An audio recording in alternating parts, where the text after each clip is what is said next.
It was assumed. It was the profession with the promise of the greatest financial reward.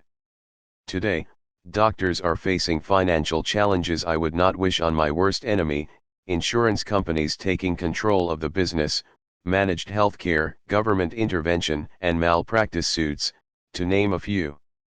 Today, kids want to be basketball stars, golfers like Tiger Woods, computer nerds, movie star, rock stars, beauty queens, or traders on Wall Street. Simply because that is where the fame, money, and prestige is. That is the reason it is so hard to motivate kids in school today. They know that professional success is no longer solely linked to academic success, as it once was. Because students leave school without financial skills, millions of educated people pursue their profession successfully, but later find themselves struggling financially. They work harder, but don't get ahead. What is missing from their education is not how to make money, but how to spend money, what to do after you make it. It's called financial aptitude, what you do with the money once you make it, how to keep people from taking it from you, how long you keep it, and how hard that money works for you. Most people cannot tell why they struggle financially because they don't understand cash flow. A person can be highly educated, professionally successful, and financially illiterate. These people often work harder than they need to because they learned how to work hard, but not how to have their money work for them.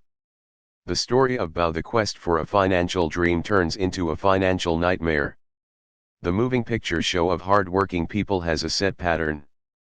Recently married, the happy, highly educated young couple move in together, in one of their cramped rented apartments.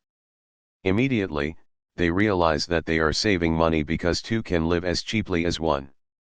The problem is, the apartment is cramped. They decide to save money to buy their dream home so they can have kids. They now have two incomes, and they begin to focus on their careers. Their incomes begin to increase. As their incomes go up, their expenses go up as well. The number one expense for most people is taxes. Many people think it's income tax, but for most Americans their highest tax is Social Security. As an employee, it appears as if the Social Security tax combined with the Medicare tax rate is roughly 7.5%, but it's really 15% since the employer must match the Social Security amount. In essence, it is money the employer cannot pay you. On top of that, you still have to pay income tax on the amount deducted from your wages for Social Security tax, income you never receive because it went directly to Social Security through withholding. Then, their liabilities go up. Page 45/114 http://mosech.info Rich Dad Poor Dad Robert T. Kiyosaki. This is best demonstrated by going back to the young couple. As a result of their incomes going up, they decide to go out and buy the house of their dreams. Once in their house, they have a new tax, called property tax. Then, they buy a new car, new furniture, and new appliances to match their new house. All of a sudden, they wake up and their liabilities column is full of mortgage debt and credit card debt. They're now trapped in the rat race. A child comes along. They work harder. The process repeats itself. More money and higher taxes, also called bracket creep, a credit card comes in the mail. They use it. It maxes out.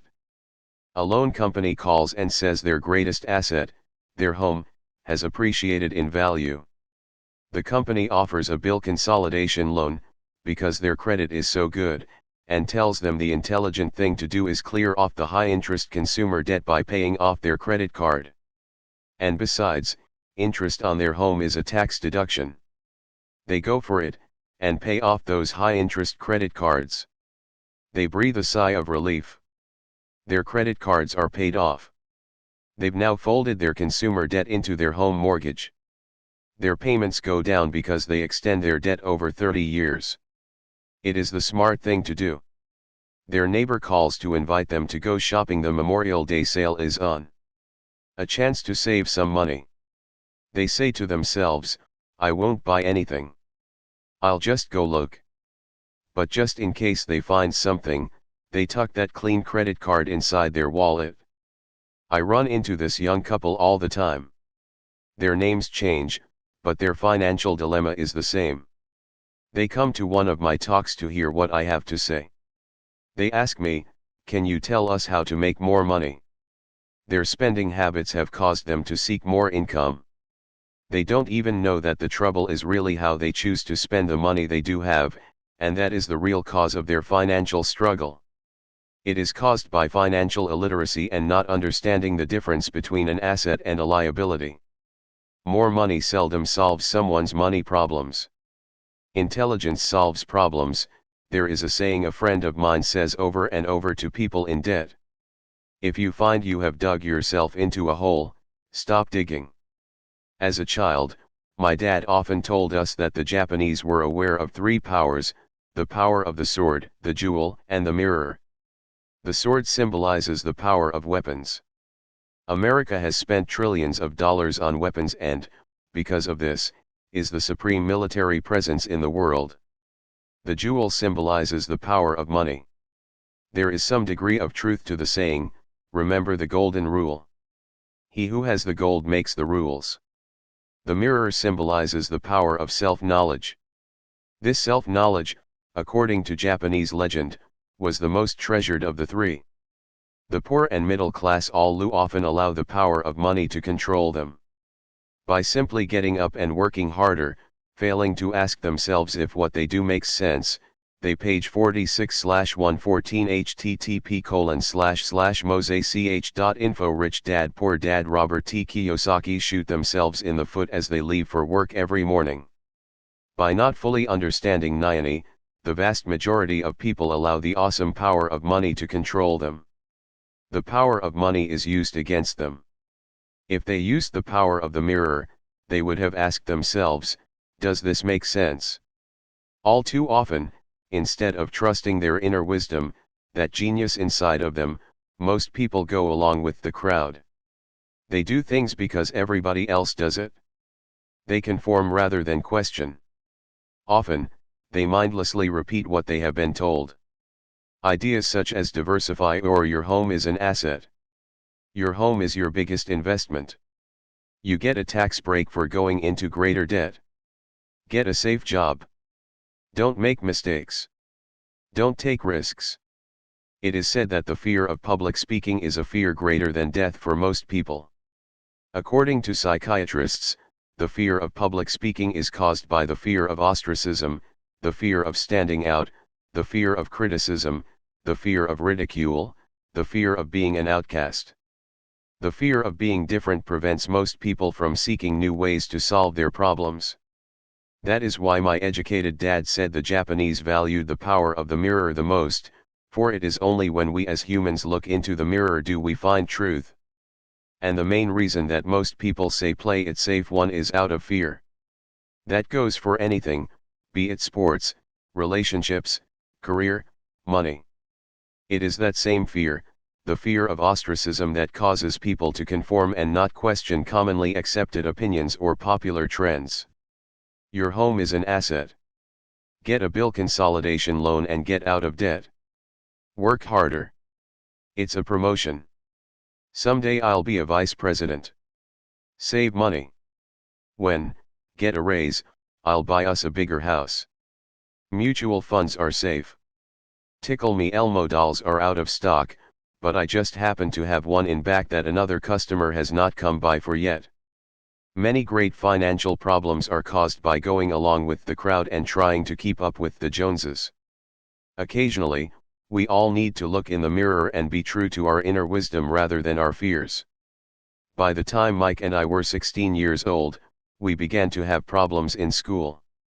We were not bad kids. We just began to separate from the crowd. We worked for Mike's dad after school and on the weekends. Mike and I often spent hours after work just sitting at a table with his dad while he held meetings with his bankers, attorneys, accountants, brokers, investors, managers, and employees. Here was a man who had left school at the age of 13, now directing, instructing, ordering and asking questions of educated people. They came at his beck and call, and cringed when he did not approve of them. Here was a man who had not gone along with the crowd. He was a man who did his own thinking and detested the words, "We have to do it this way because that's the way everyone else does it." He also hated the word can't. If you wanted him to do something, just say, "I don't think you can do it." Mike and I learned more sitting at his meetings than we did in all our years of school, college included. Mike's dad was not school educated, but he was financially educated and successful, as page 47/114 http://mosech.info. Rich Dad Poor Dad, Robert T. Kiyosaki. A result. He used to tell us over and over again. An intelligent person hires people who are more intelligent than they are. So Mike and I had the benefit of spending hours listening to and, in the process, learning from intelligent people.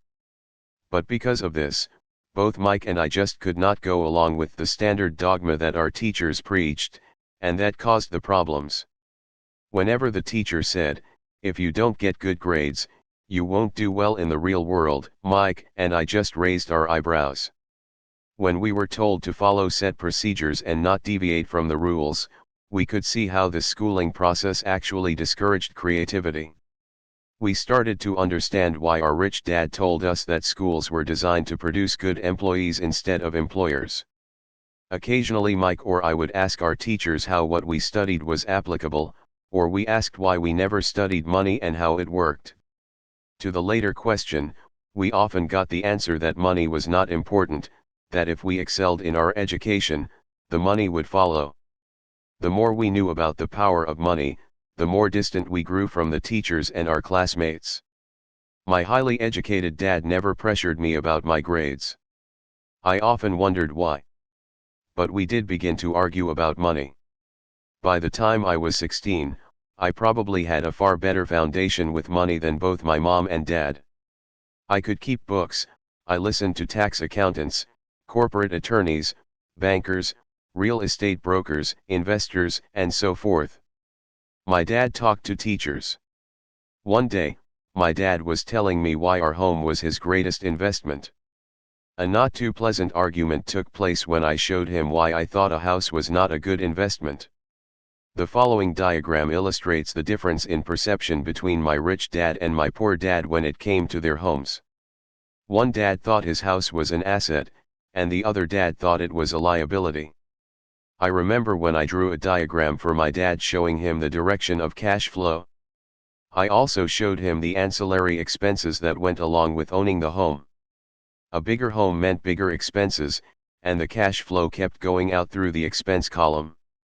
Today, I am still challenged on the idea of a house not being an asset. And one know that for many people, it is their dream as well as their largest investment. And owning your own home is better than nothing. I simply offer an alternate way of looking at this popular dogma. If my wife and I were to buy a bigger, more flashy house, we realize it would not be an asset, it would be a liability, since it would take money out of our pocket. So here is the argument I put forth. I really do not expect most people to agree with it because a nice home is an emotional thing. And when it comes to money, high emotions tend to lower financial intelligence. One know from personal experience that money has a way of making every decision emotional. Page 48/114 http://mosech.info. Rich Dad Poor Dad, Robert T. Kiyosaki. 1. When it comes to houses, I point out that most people work all their lives paying for a home they never own. In other words, most people buy a new house every so many years, each time incurring a new 30-year loan to pay off the previous one. 2. Even though people receive a tax deduction for interest on mortgage payments, they pay for all their other expenses with after-tax dollars, even after they pay off their mortgage. 3. Property taxes. My wife's parents were shocked when the property taxes on their home went to $1,000 a month. This was after they had retired, so the increase put a strain on their retirement budget, and they felt forced to move. 4. Houses do not always go up in value. In 1997, I still have friends who owe $1 million for a home that will today sell for only $700,000. 5. The greatest losses of all are those from missed opportunities. If all your money is tied up in your house, you may be forced to work harder because your money continues blowing out of the expense column, instead of adding to the asset column, the classic middle-class cash flow pattern.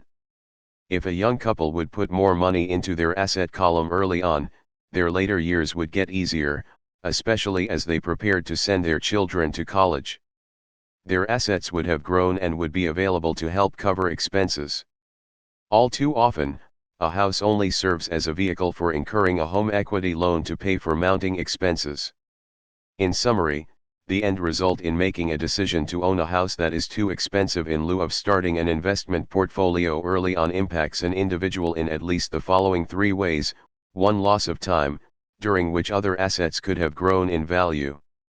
2. Loss of additional capital, which could have been invested instead of paying for high maintenance expenses related directly to the home.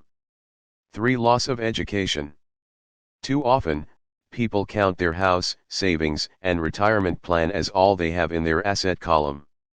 Because they have no money to invest, they simply do not invest. This costs them investment experience. Most never become what the investment world calls a sophisticated investor.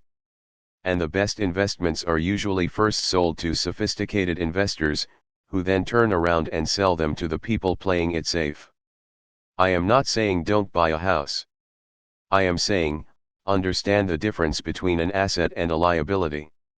When I want a bigger house, I first buy assets that will generate the cash flow to pay for the house. My educated dad's personal financial statement best demonstrates the life of someone in the rat race. His expenses seem to always keep up with his income, never allowing him to invest in assets.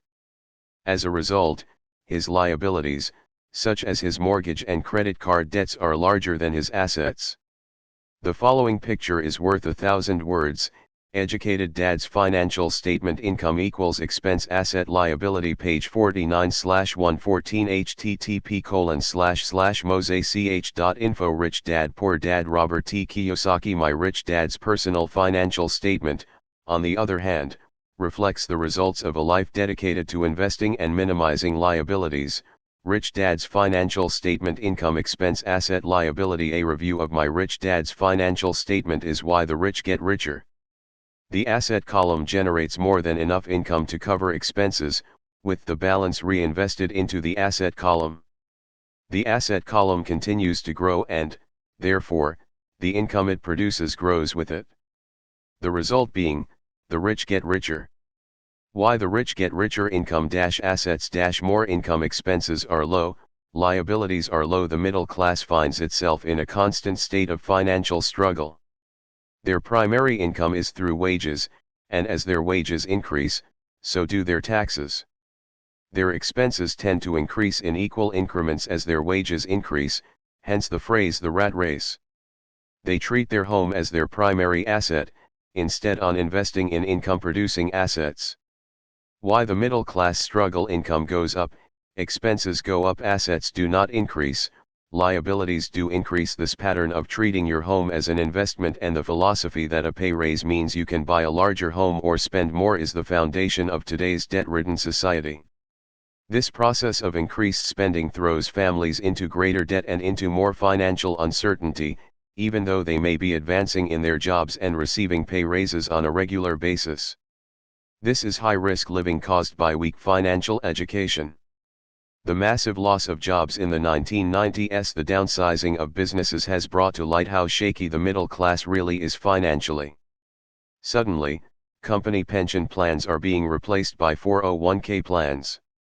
Social Security is obviously in trouble and cannot be looked at as a source for retirement. Panic has set in for the middle class. The good thing today is that many of these people have recognized these issues and have begun buying mutual funds. This increase in investing is largely responsible for the huge rally we have seen in the stock market. Today, there are more and more mutual funds being created to answer the demand by the middle class. Mutual funds are popular because they represent safety. Average mutual fund buyers are too busy working to pay taxes and mortgages, save for their children's college and pay off credit cards. They do not have time to study to learn how to invest, so they rely on the expertise of the manager of a mutual fund. Also, because the mutual fund includes many different types of investments, they feel their money is safer because too is diversified. Page 50/114 http://mosech.info Rich Dad Poor Dad Robert T. Kiyosaki. This group of educated middle class subscribes to the diversify dogma put out by mutual fund brokers and financial planners. Play it safe. Avoid risk. The real tragedy is that the lack of early financial education is what creates the risk faced by average middle class people. The reason they have to play it safe is because their financial positions are tenuous at best. Their balance sheets are not balanced. They are loaded with liabilities, with no real assets that generate income. Typically, their only source of income is their paycheck. Their livelihood becomes entirely dependent on their employer. So when genuine deals of a lifetime come along, those same people cannot take advantage of the opportunity. They must play it safe, simply because they are working so hard, are taxed to the max, and are loaded with debt. As I said at the start of this section, the most important rule is to know the difference between an asset and a liability. Once you understand the difference, concentrate your efforts on only buying income-generating assets. That's the best way to get started on a path to becoming rich. Keep doing that, and your asset column will grow. Focus on keeping liabilities and expenses down. This will make more money available to continue pouring into the asset column. Soon, the asset base will be so deep that you can afford to look at more speculative investments. Investments that may have returns of 100% to infinity. Investments that for $5,000 are soon turned into $1 million or more. Investments that the middle class calls too risky. The investment is not risky. It's the lack of simple financial intelligence, beginning with financial literacy, that causes the individual to be too risky. If you do what the masses do, you get the following picture. Income equals work for owner, expense equals work for government, asset equals none, liability equals work for bank. As an employee who is also a homeowner, your working efforts are generally as follows: 1. You work for someone else. Most people, working for a paycheck, are making the owner, or the shareholders, richer. Your efforts and success will help provide for the owner's success and retirement. 2. You work for the government. The government takes its share from your paycheck before you even see it. By working harder, you simply increase the amount of taxes taken by the government. Most people work from January to May just for the government.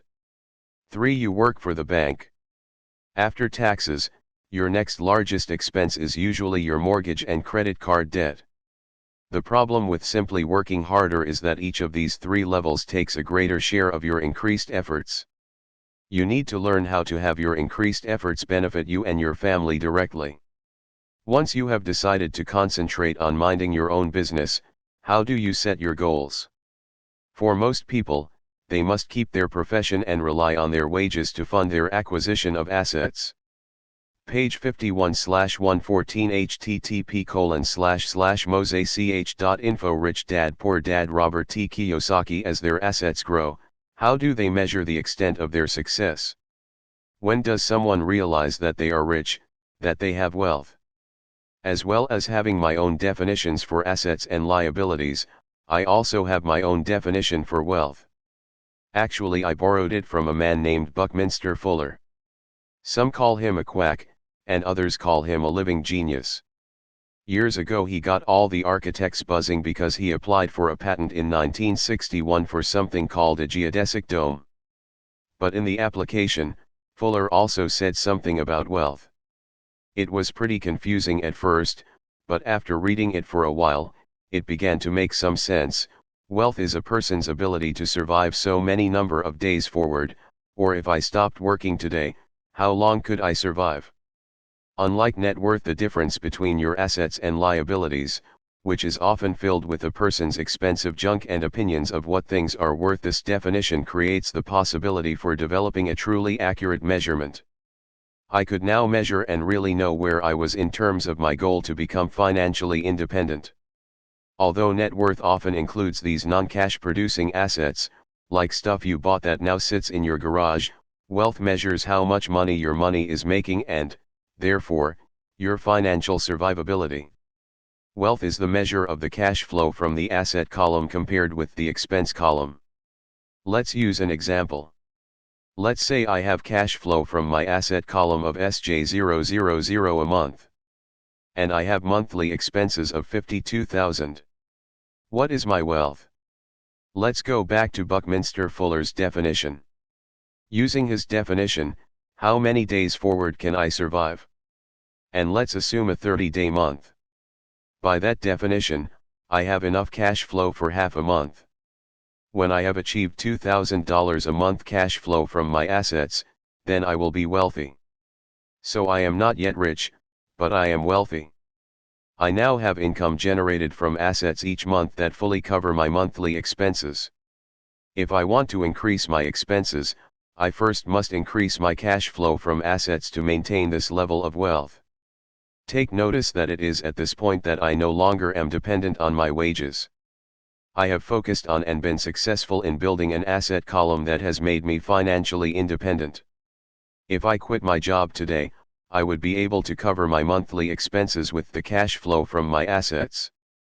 My next goal would be to have the excess cash flow from my assets reinvested into the asset column. The more money that goes into my asset column, the more my asset column grows. The more my assets grow, the more my cash flow grows.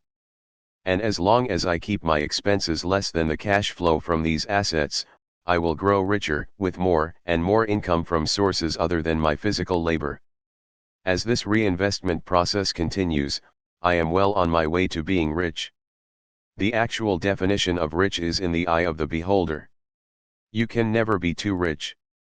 Just remember this simple observation: the rich buy assets. The poor only have expenses. The middle class buys liabilities they think are assets.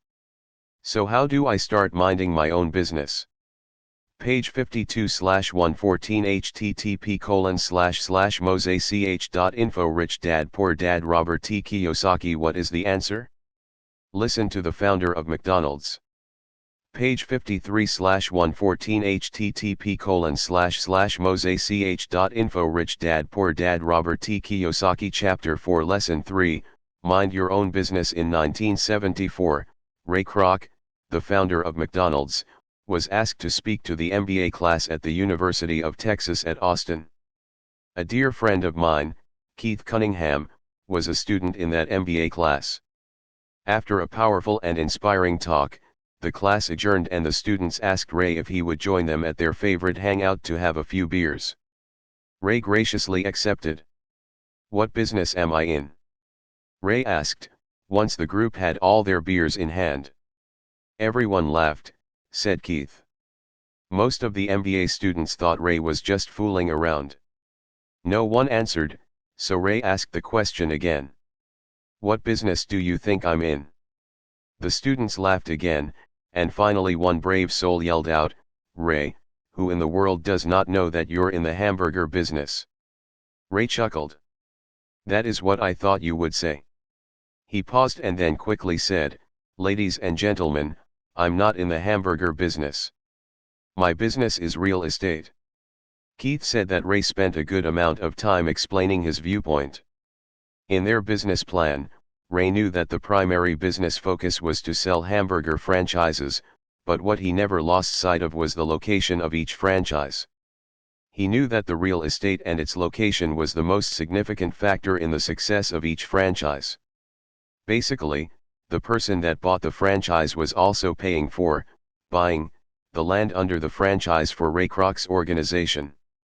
McDonald's today is the largest single owner of real estate in the world, owning even more than the Catholic Church.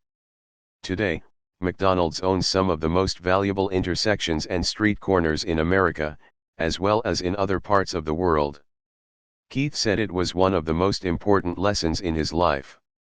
Today, Keith owns car washes, but his business is the real estate under those car washes. The previous chapter ended with the diagrams illustrating that most people work for everyone else but themselves. They work first for the owners of the company, then for the government through taxes, and finally for the bank that owns their mortgage. As a young boy, we did not have a McDonald's nearby. Yet, my rich dad was responsible for teaching Mike and me the same lesson that Ray Kroc talked about at the University of Texas. It is secret number 3 of the rich. The secret is, mind your own business. Financial struggle is often directly the result of people working all their life for someone else. Many people will have nothing at the end of their working days. Again, a picture is worth 1,000 words. Here is a diagram of the income statement and page 54/114 http://mosech.info. Rich Dad Poor Dad Robert T. Kiyosaki balance sheet that best describes Ray Kroc's advice. Most people your profession - your income the rich your assets - your income. Our current educational system focuses on preparing today's youth to get good jobs by developing scholastic skills. Their lives will revolve around their wages, or as described earlier, their income column. And after developing scholastic skills, they go on to higher levels of schooling to enhance their professional abilities. They study to become engineers, scientists, cooks, police officers, artists, writers and so on. These professional skills allow them to enter the workforce and work for money. There is a big difference between your profession and your business. Often I ask people, what is your business? And they will say, oh, I'm a banker. Then I ask them if they own the bank. And they usually respond, no, I work there. In that instance, they have confused their profession with their business. Their profession may be a banker, but they still need their own business. Ray Kroc was clear on the difference between his profession and his business. His profession was always the same. Me was a salesman. At one time he sold mixers for milkshakes, and soon thereafter he was selling hamburger franchises. But while his profession was selling hamburger franchises, his business was the accumulation of income-producing real estate. A problem with school is that you often become what you study. So if you study, say, cooking, you become a chef. If you study the law, you become an attorney, and a study of auto mechanics makes you a mechanic. The mistake in becoming what you study is that too many people forget to mind their own business. They spend their lives minding someone else's business and making that person rich. To become financially secure, a person needs to mind their own business.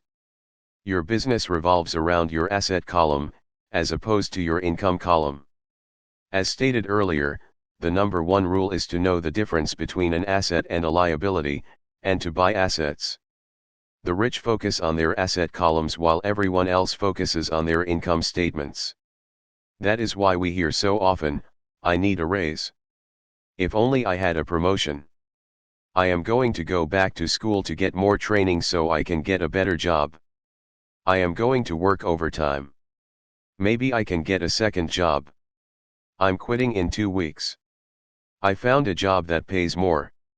In some circles, these are sensible ideas. Yet, if you listen to Ray Kroc, you are still not minding your own business. These ideas all still focus on the income column and will only help a person become more financially secure if the additional money is used to purchase income-generating assets. The primary reason the majority of the poor and middle class are fiscally conservative, which means I can't afford to take risks, is that they have no financial foundation. They have to cling page 55/114 http://mosech.info. Rich Dad Poor Dad Robert T. Kiyosaki to their jobs. They have to play it safe. When downsizing became the in thing, millions of workers found out their largest so-called asset, their home, was eating them alive. Their asset, called a house, still cost them money every month. Their car, another asset, was eating them alive. The golf clubs in the garage that cost $1,000 were not worth $51,000 anymore. Without job security, they had nothing to fall back on. What they thought were assets could not help them survive in a time of financial crisis. One assume most of us have filled out a credit application for a banker to buy a house or to buy a car. It is always interesting to look at the net worth one section. It is interesting because of what accepted banking and accounting practices allow a person to count as assets. One day, to get a loan, my financial position did not look too good. So I added my new golf clubs, my art collection, books, stereo, television, Armani suits, wristwatches, shoes, and other personal effects to boost the number in the asset column. But I was turned down for the loan because I had too much investment real estate. The loan committee did not like that one made so much money off of apartment houses. They wanted to know why I did not have a normal job, with a salary. They did not question the Armani suits, golf clubs, or art collection. Life is sometimes tough when you do not fit the standard profile. I cringe every time I hear someone say to me that their net worth is $1 million or $100,000 or whatever. One of the main reasons net worth is not accurate is simply because the moment you begin selling your assets, you are taxed for any gains. So many people have put themselves in deep financial trouble when they run short of income. To raise cash, they sell their assets. First, their personal assets can generally be sold for only a fraction of the value that is listed in their personal balance sheet. Or if there is a gain on the sale of the assets, they are taxed on the gain. So again, the government takes its share of the gain, thus reducing the amount available to help them out of debt. That is why I say someone's net worth is often worth less than they think. Start minding your own business. Keep your daytime job, but start buying real assets, not liabilities or personal effects that have no real value once you get them home. A new car loses nearly 25% of the price you pay for it the moment you drive it off the lot. It is not a true asset even if your banker lets you list it as one. My $400 new titanium driver was worth $150 the moment I teed off. For adults, keep your expenses low, reduce your liabilities and diligently build a base of solid assets. For young people who have not yet left home, it is important for parents to teach them the difference between an asset and a liability. Get them to start building a solid asset column before they leave home, get married, buy a house, have kids, and get stuck in a risky financial position, clinging to a job and buying everything on credit. I see so many young couples who get married and trap themselves into a lifestyle that will not let them get out of debt for most of their working years. For most people, just as the last child leaves home, the parents realize they have not adequately page 56/114 http://mosech.info. Rich Dad Poor Dad Robert T. Kiyosaki prepared for retirement and they begin to scramble to put some money away. Then, their own parents become ill and they find themselves with new responsibilities. So what kind of assets am I suggesting that you or your children acquire? In my world, real assets fall into several different categories. 1. Businesses that do not require my presence. I own them, but they are managed or run by other people. If I have to work there, it's not a business. It becomes my job. 2. Stocks. 3. Bonds. 4. Mutual funds. 5. Income generating real estate. 6. Notes, loss. 7. Royalties from intellectual property such as music, scripts, patents. 8. And anything else that has value, produces income, or appreciates and has a ready market. As a young boy, my educated dad encouraged me to find a safe job. My rich dad, on the other hand, encouraged me to begin acquiring assets that I loved. If you don't love it, you won't take care of it. I collect real estate simply because I love buildings and land. I love shopping for them. One could look at them all day long. When problems arise, the problems are not so bad that it changes my love for real estate. For people who hate real estate, they shouldn't buy it. I love stocks of small companies, especially startups. The reason is that I am an entrepreneur, not a corporate person. In my early years, I worked in large organizations, such as Standard Oil of California, the U.S. Marine Corps, and Xerox Corp. I enjoyed my time with those organizations and have fond memories, but I know deep down I am not a company man. I like starting companies, not running them. So my stock buys are usually of small companies, and sometimes I even start the company and take it public. Fortunes are made in new stock issues, and I love the game. Many people are afraid of small cap companies and call them risky, and they are. But risk is always diminished if you love what the investment is, understand it and know the game. With small companies, my investment strategy is to be out of the stock in a year. My real estate strategy, on the other hand, is to start small and keep trading the properties up for bigger properties and, therefore, delaying paying taxes on the gain. This allows the value to increase dramatically. I generally hold real estate less than 7 years. For years, even while I was with the Marine Corps and Xerox, I did what my rich dad recommended. I kept my daytime job, but I still minded my own business. I was active in my asset column. I traded real estate and small stocks. Rich Dad always stressed the importance of financial literacy.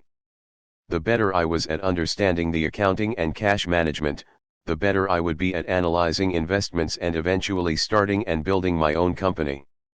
I would not encourage anyone to start a company unless they really want to. Knowing what I know about running a company, I would not wish that task on anyone.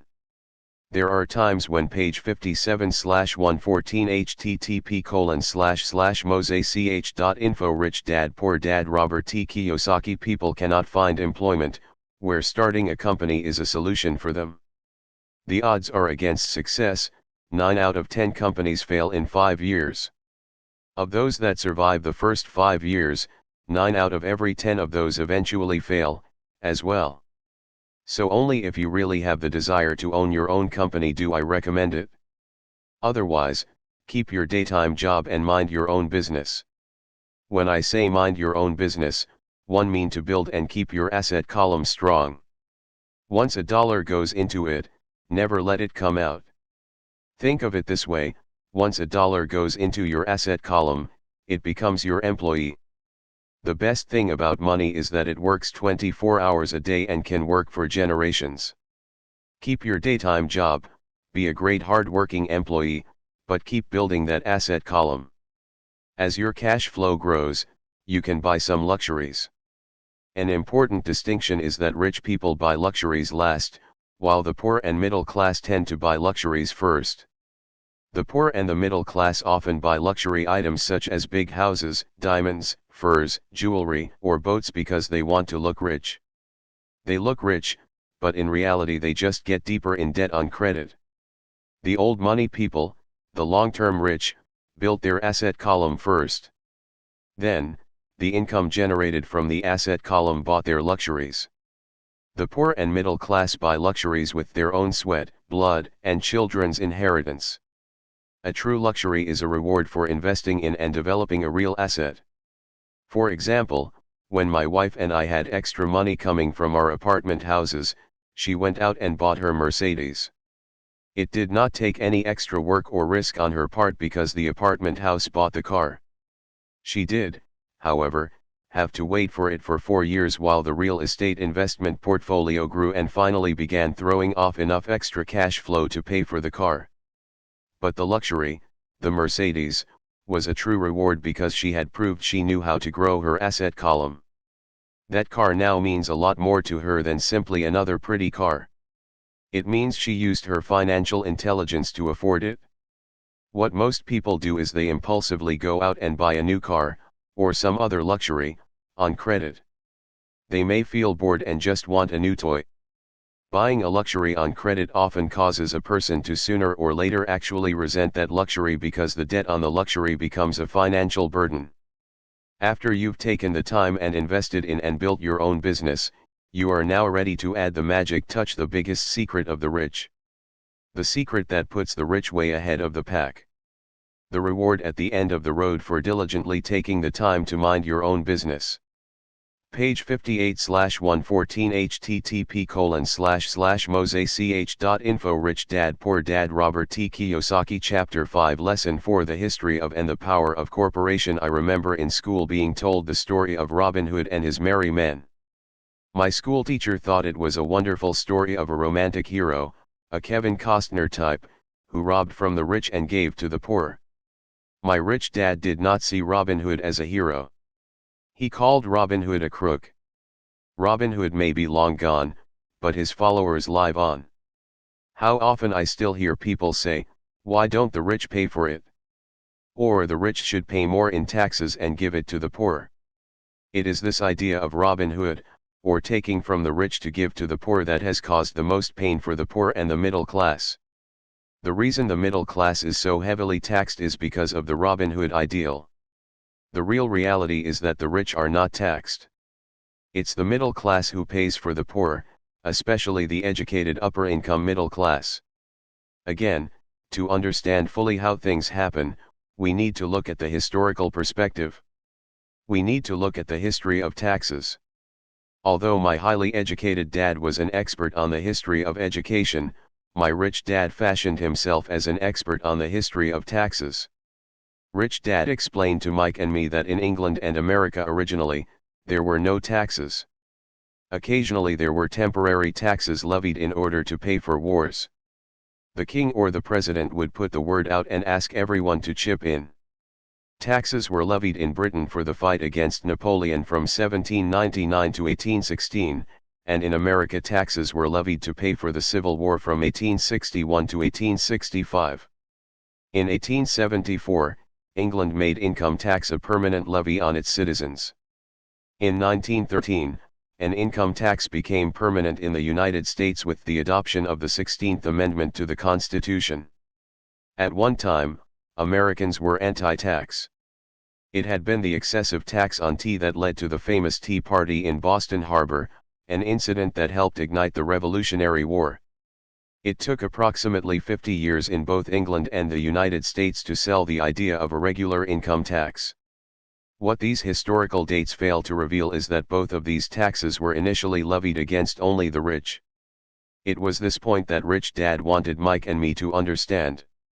He explained that the idea of taxes was made popular, and accepted by the majority, by telling the poor and the middle class that taxes were created only to punish the rich.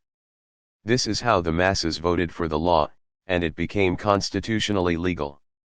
Although it was intended to punish the rich, in reality it wound up punishing the very people who voted for it, the poor and middle class.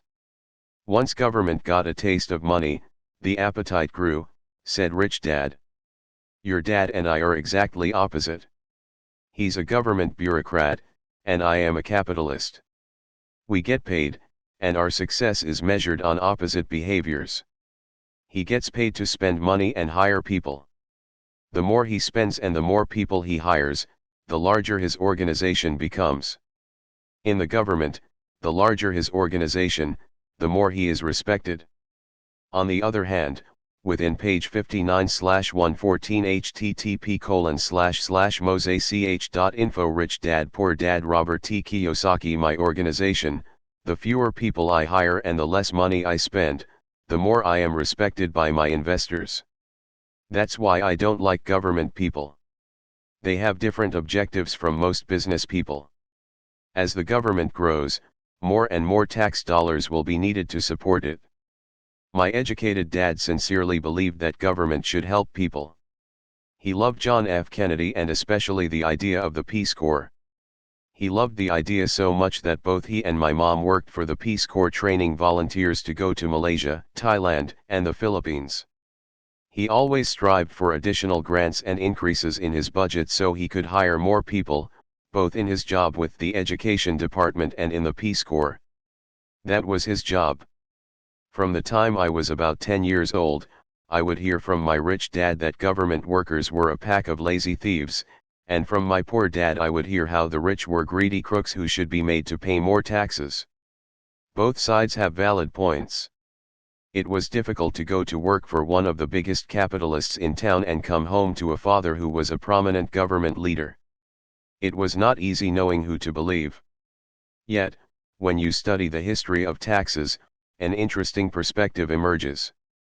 As I said, the passage of taxes was only possible because the masses believed in the Robin Hood theory of economics, which was to take from the rich and give to everyone else. The problem was that the government's appetite for money was so great that taxes soon needed to be levied on the middle class, and from there it kept trickling down. The rich, on the other hand, saw an opportunity. They do not play by the same set of rules. As I've stated, the rich already knew about corporations, which became popular in the days of sailing ships. The rich created the corporation as a vehicle to limit their risk to the assets of each voyage. The rich put their money into a corporation to finance the voyage. The corporation would then hire a crew to sail to the New World to look for treasures. If the ship was lost, the crew lost their lives, but the loss to the rich would be limited only to the money they invested for that particular voyage. The diagram that follows shows how the corporate structure sits outside your personal income statement and balance sheet. How the rich play the game is reduced/diminished by expenses assets-income, through personal corporation. It is the knowledge of the power of the legal structure of the corporation that really gives the rich a vast advantage over the poor and the middle class. Having two fathers teaching me, one a socialist and the other a capitalist, I quickly began to realize that the philosophy of the capitalist made more financial sense to me. It seemed to me that the socialists ultimately penalized themselves, due to their lack of financial education. No matter what the take from the rich crowd came up with, the rich always found a way to outsmart them. That is how taxes were eventually levied on the middle class. The rich outsmarted the intellectuals, solely because they understood the power of money, a subject not taught in schools. How did the rich outsmart the intellectuals? Once the take from the rich tax was passed, cash page 60/114 http://mosech.info Rich Dad Poor Dad Robert T. Kiyosaki started flowing into government coffers. Initially, people were happy. Money was handed out to government workers and the rich. It went to government workers in the form of jobs and pensions. It went to the rich via their factories receiving government contracts. The government became a large pool of money, but the problem was the fiscal management of that money. There really is no recirculation. In other words, the government policy, if you were a government bureaucrat, was to avoid having excess money. If you failed to spend your allotted funding, you risked losing it in the next budget. You would certainly not be recognized for being efficient. Business people, on the other hand, are rewarded for having excess money and are recognized for their efficiency. As this cycle of growing government spending continued, the demand for money increased and the tax the rich idea was now being adjusted to include lower income levels, down to the very people who voted it in, the poor and the middle class. True capitalists used their financial knowledge to simply find a way to escape. They headed back to the protection of a corporation. A corporation protects the rich. But what many people who have never formed a corporation do not know is that a corporation is not really a thing. A corporation is merely a file folder with some legal documents in it, sitting in some attorney's office registered with a state government agency. It's not a big building with the name of the corporation on it. It's not a factory or a group of people. A corporation is merely a legal document that creates a legal body without a soul. The wealth of the rich was once again protected. Once again, the use of corporations became popular once the permanent income laws were passed because the income tax rate of the corporation was less than the individual income tax rates. In addition, as described earlier, certain expenses could be paid with pre-tax dollars within the corporation. This war between the haves and have-nots has been going on for hundreds of years. It is the take from the rich crowd versus the rich. The battle is waged whenever and wherever laws are made. The battle will go on forever. The problem is, the people who lose are the uninformed. The ones who get up every day and diligently go to work and pay taxes. If they only understood the way the rich play the game, they could play it too. Then, they would be on their way to their own financial independence. This is why I cringe every time I hear a parent advise their children to go to school, so they can find a safe, secure job. An employee with a safe, secure job, without financial aptitude, has no escape. Average Americans today work 5 to 6 months for the government before they make enough to cover their taxes. In my opinion, that is a long time. The harder you work, the more you pay the government. That is why I believe that the idea of take from the rich backfired on the very people who voted it in. Every time people try to punish the rich don't simply comply, they react. They have the money, power, and intent to change things. They do not just sit there and voluntarily pay more taxes. They search for ways to minimize their tax burden. They hire smart attorneys and accountants, and persuade politicians to change laws or create legal loopholes. They have the resources to effect change. Page 61/114 http://mosech.info Rich Dad Poor Dad Robert T. Kiyosaki The tax code of the United States also allows other ways to save on taxes.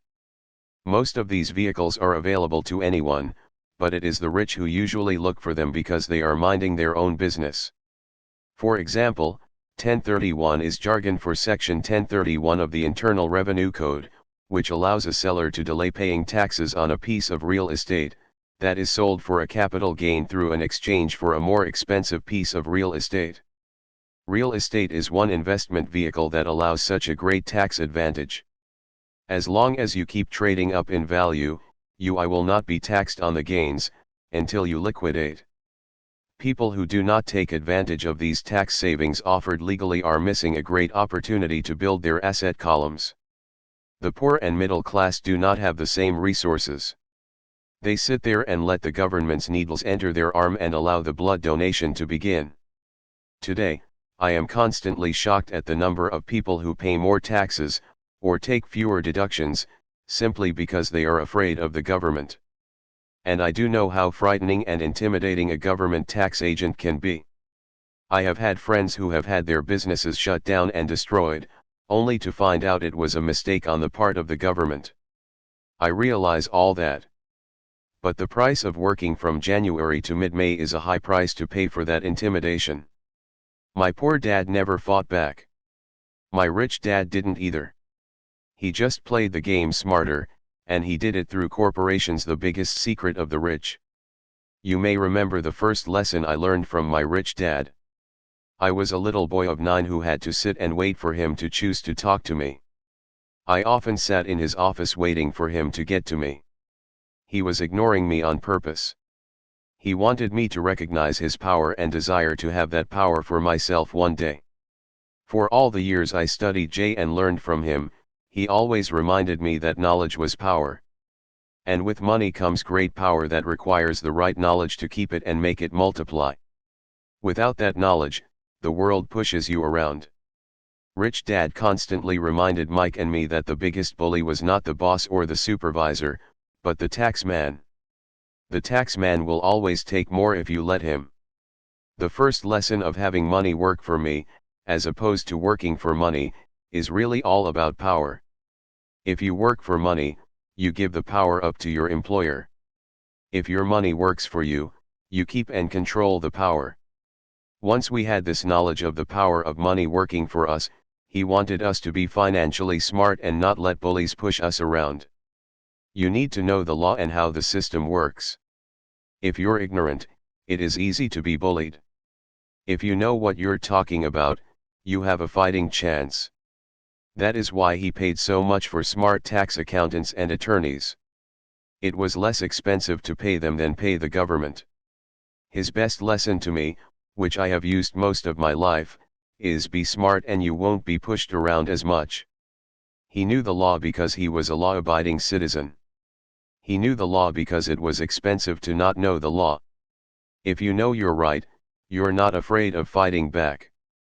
Even if you are taking on Robin Hood and his band of merry men. My highly educated dad always encouraged me to seek a good job with a strong corporation. He spoke of the virtues of working your way up the corporate ladder. He didn't understand that, by relying solely on a paycheck from a corporate employer, I would be a docile cow ready for milking. When I told my rich dad of my father's advice, he only chuckled. Why not own the ladder? Page 62/114 http://mosech.info Rich Dad Poor Dad Robert T. Kiyosaki was all he said. As a young boy, I did not understand what Rich Dad meant by owning my own corporation. It was an idea that seemed impossible, and intimidating. Although I was excited by the idea, my youth would not let me envision the possibility that grown-ups would someday work for a company I would own. The point is, if not for my rich dad, I would have probably followed my educated dad's advice. It was merely the occasional reminder of my rich dad that kept the idea of owning my own corporation alive and kept me on a different path. By the time I was 15 or 16, I knew I was not going to continue down the path my educated dad was recommending. I did not know how I was going to do it, but I was determined not to head in the direction most of my classmates were heading. That decision changed my life. It was not until I was in my mid-20s that my rich dad's advice began to make more sense. I was just out of the Marine Corps and working for Xerox. I was making a lot of money, but every time I looked at my paycheck, I was always disappointed. The deductions were so large, and the more I worked, the greater the deductions. As I became more successful, my bosses talked about promotions and raises. It was flattering, but I could hear my rich dad asking me in my ear, "Who are you working for? Who are you making rich?" In 1974, while still an employee for Xerox, I formed my first corporation and began minding my own business. There were already a few assets in my asset column, but now I was determined to focus on making it bigger. Those paychecks with all the deductions made all the years of my rich dad's advice make total sense. I could see the future if I followed my educated dad's advice. Many employers feel that advising their workers to mind their own business is bad for business. I am sure it can be for certain individuals. But for me, focusing on my own business, developing assets, made me a better employee. I now had a purpose. I came in early and worked diligently, amassing as much money as possible so I could begin investing in real estate. Hawaii was just set to boom, and there were 4 fortunes to be made. The more I realized we were in the beginning stages of a boom, the more Xerox machines I sold. The more I sold, the more money I made, and, of course, the more deductions there were from my paycheck. It was inspiring. I wanted out of the trap of being an employee so badly that I worked harder, not less. By 1978 I was consistently one of the top 5 salespeople in sales, often number 1. I badly wanted out of the rat race. In less than 3 years, I was making more in my own little corporation, which was a real estate holding company, than I was making at Xerox. And the money I was making in my asset column, in my own corporation, was money working for me. Not me pounding on doors selling copiers. My rich dad's advice made much more sense. Soon the cash flow from my properties was so strong that my company bought me my first Porsche. My fellow Xerox salespeople thought I was spending my commissions. I wasn't. I was investing my commissions in assets. My money was working hard to make more money. Each dollar in my asset column was a great employee, working hard to make more employees and buy the boss a new Porsche with Befordex dollars. I began to work harder for Xerox. The plan was working, and my Porsche was the page 63/114 http://mosech.info Rich Dad Poor Dad Robert T. Kiyosaki proof. By using the lessons I learned from my rich dad, I was able to get out of the proverbial rat race of being an employee at an early age. It was made possible because of the strong financial knowledge I had acquired through these lessons. Without this financial knowledge, which I call financial IQ, my road to financial independence would have been much more difficult. I now teach others through financial seminars in the hope that I may share my knowledge with them. Whenever I do my talks, I remind people that financial IQ is made up of knowledge from 4 broad areas of expertise. Number 1 is accounting. What I call financial literacy. A vital skill if you want to build an empire. The more money you are responsible for, the more accuracy is required, or the house comes tumbling down. This is the left brain side, or the details. Financial literacy is the ability to read and understand financial statements. This ability allows you to identify the strengths and weaknesses of any business. Number 2 is investing. What I call the science of money making money. This involves strategies and formulas. This is the right brain side, or the creative side. Number 3 is understanding markets. The science of supply and demand. There is a need to know the technical aspects of the market, which is emotion driven. The Tickle Me Elmo doll during Christmas 1996 is a case of a technical or emotion driven market. The other market factor is the fundamental or the economic sense of an investment. Does an investment make sense or does it not make sense based on the current market conditions?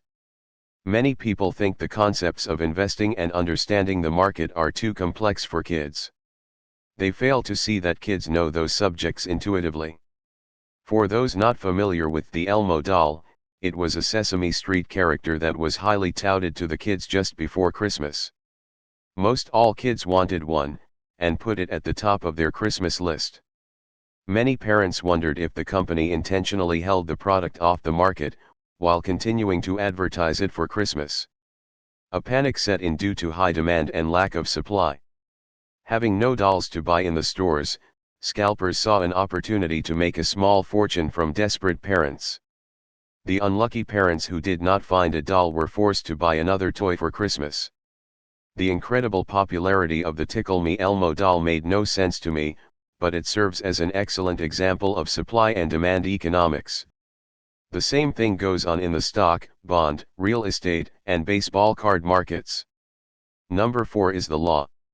For instance, utilizing a corporation wrapped around the technical skills of accounting, investing and markets can aid explosive growth. An individual with the knowledge of the tax advantages and protection provided by a corporation can get rich so much faster than someone who is an employee or a small business sole proprietor. It's like the difference between someone walking and someone flying. The difference is profound when it comes to long-term wealth. 1. Tax advantages. A corporation can do so many things that an individual cannot. Like pay for expenses before it pays taxes. That is a whole area of expertise that is so exciting, but not necessary to get into unless you have sizable assets or a business. Employees earn and get taxed and they try to live on what is left. A corporation earns, spends everything it can, and is taxed. Page 64/114 http://mosech.info. Rich Dad Poor Dad Robert T. Kiyosaki on anything that is left. It's one of the biggest legal tax loopholes that the rich use. They're easy to set up and are not expensive if you own investments that are producing good cash flow. For example, by owning your own corporation, vacations are board meetings in Hawaii. Car payments, insurance, repairs are company expenses. Health club membership is a company expense. Most restaurant meals are partial expenses. And on, but do it legally with pre-tax dollars. 2. Protection from lawsuits. We live in a litigious society. Everybody wants a piece of your action. The rich hide much of their wealth using vehicles such as corporations and trusts to protect their assets from creditors. When someone sues a wealthy individual, they are often met with layers of legal protection, and often find that the wealthy person actually owns nothing. They control everything, but own nothing. The poor and middle class try to own everything and lose it to the government or to fellow citizens who like to sue the rich. They learned it from the Robin Hood story. Take from the rich, give to the poor. It is not the purpose of this book to go into the specifics of owning a corporation. But I will say that if you own any kind of legitimate assets, I would consider finding out more about the benefits and protection offered by a corporation as soon as possible. There are many books written on the subject that will detail the benefits and even walk you through the steps necessary to set up a corporation. One book in particular, Inc. and Grow Rich, provides a wonderful insight into the power of personal corporations. Financial IQ is actually the synergy of many skills and talents. But I would say it is the combination of the 4 technical skills listed above that make up basic financial intelligence. If you aspire to great wealth, it is the combination of these skills that will greatly amplify an individual's financial intelligence. In summary: 1. Spend. 2. Pay taxes. 2. Pay taxes. 3. Spend as part of your overall financial strategy. We strongly recommend owning your own corporation wrapped around your assets. Page 65/114 http://mosech.info Rich Dad Poor Dad Robert T. Kiyosaki Chapter 6 Lesson 5 The Rich Invent Money Last night, I took a break from writing and watched a TV program on the history of a young man named Alexander Graham Bell. Bell had just patented his telephone, and was having growing pains because the demand for his new invention was so strong. Needing a bigger company, he then went to the giant at that time, Western Union, and asked them if they would buy his patent and his tiny company. He wanted $100,000 for the whole package. The president of Western Union scoffed at him and turned him down, saying the price was ridiculous. The rest is history. A multi-billion-dollar industry emerged, and AT&T was born. The evening news came on right after the story of Alexander Graham Bell ended.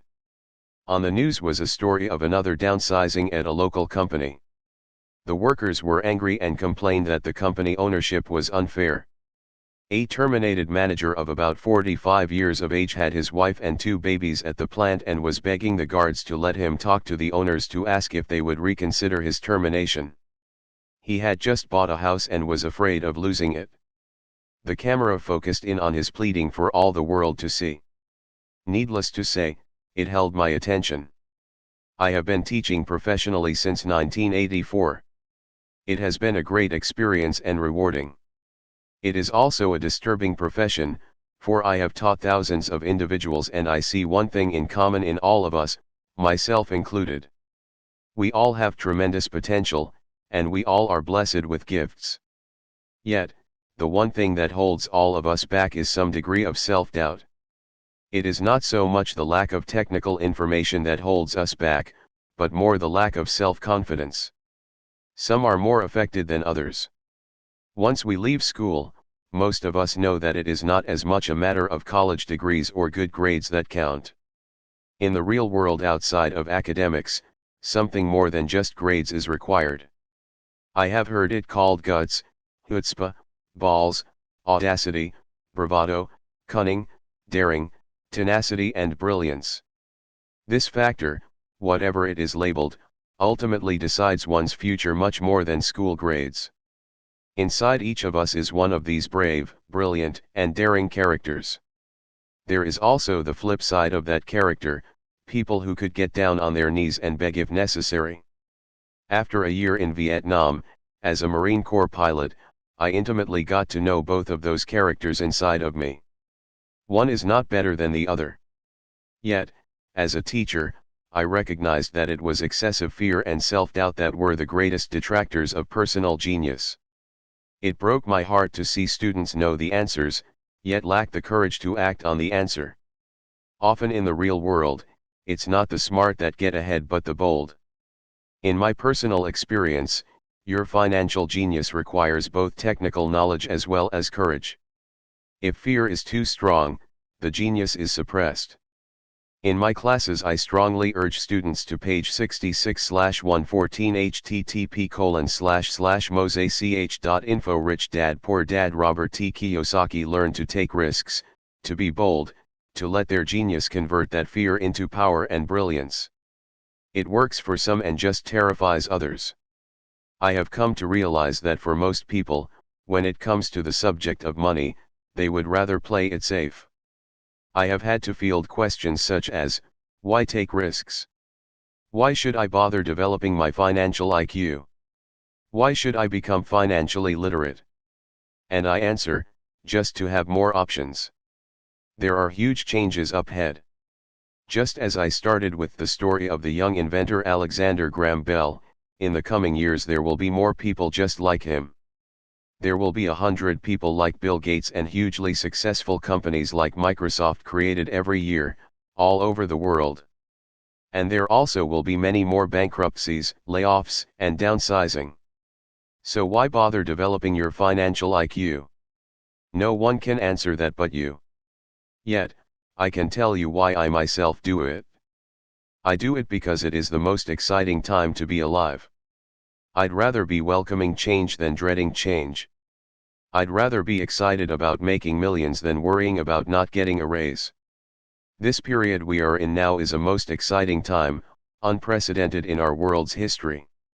Generations from now, people will look back at this period of time and remark at what an exciting era it must have been.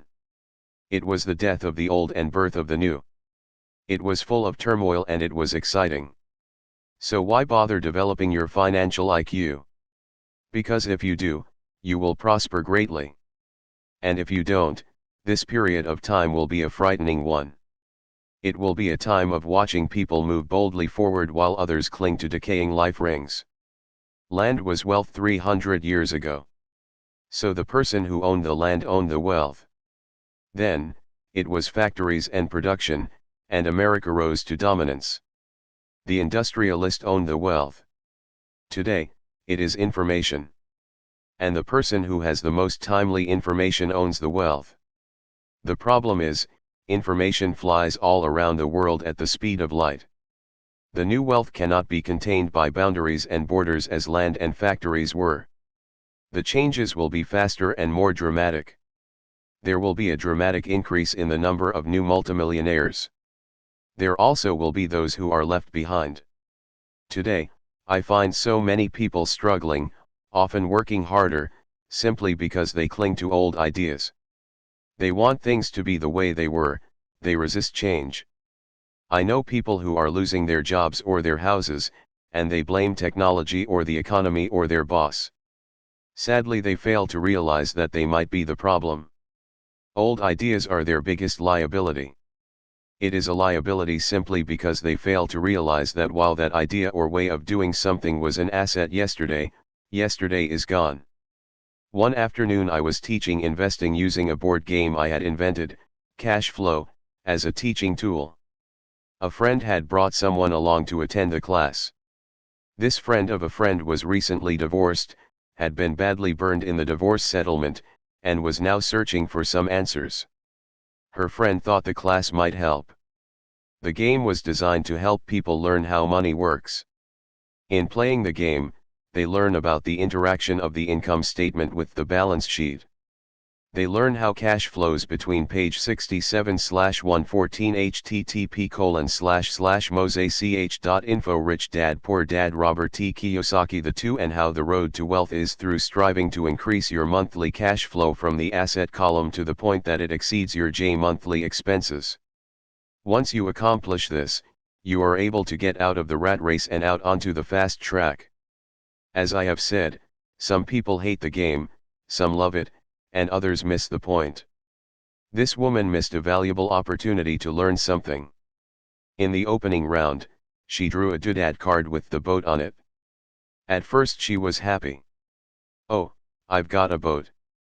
Then, as her friend tried to explain how the numbers worked on her income statement and balance sheet, she got frustrated because she had never liked math. The rest of her table waited while her friend continued explaining the relationship between the income statement, balance sheet, and monthly cash flow. Suddenly, when she realized how the numbers worked, it dawned on her that her boat was eating her alive. Later on in the game, she was also downsized and had a child. It was a horrible game for her. After the class, her friend came by and told me that she was upset. She had come to the class to learn about investing and did not like the idea that it took so long to play a silly game. Her friend attempted to tell her to look within herself to see if the game reflected on herself in any way. With that suggestion, the woman demanded her money back. She said that the very idea that a game could be a reflection of her was ridiculous. Her money was promptly refunded and she left. Since 1984, I have made millions simply by doing what the school system does not. In school, most teachers lecture. I hated lectures as a student, I was soon bored and my mind would drift. In 1984 I began teaching via games and simulations. I always encouraged adult students to look at games as reflecting back to what they know, and what they needed to learn. Most importantly, a game reflects back on one's behavior. It's an instant feedback system. Instead of the teacher lecturing you, the game is feeding back a personalized lecture, custom made just for you. The friend of the woman who left later called to give me an update. She said her friend was fine and had calmed down. In her cooling off period, she could see some slight relationship between the game and her life. Although she and her husband did not own a boat, they did own everything else imaginable. She was angry after their divorce, both because he had run off with a younger woman and because after 20 years of marriage, they had accumulated little in the way of assets. There was virtually nothing for them to split.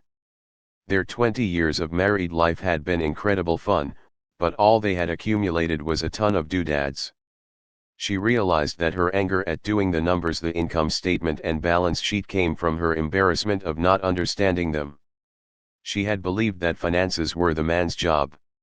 She maintained the house and did the entertaining, and he handled the finances.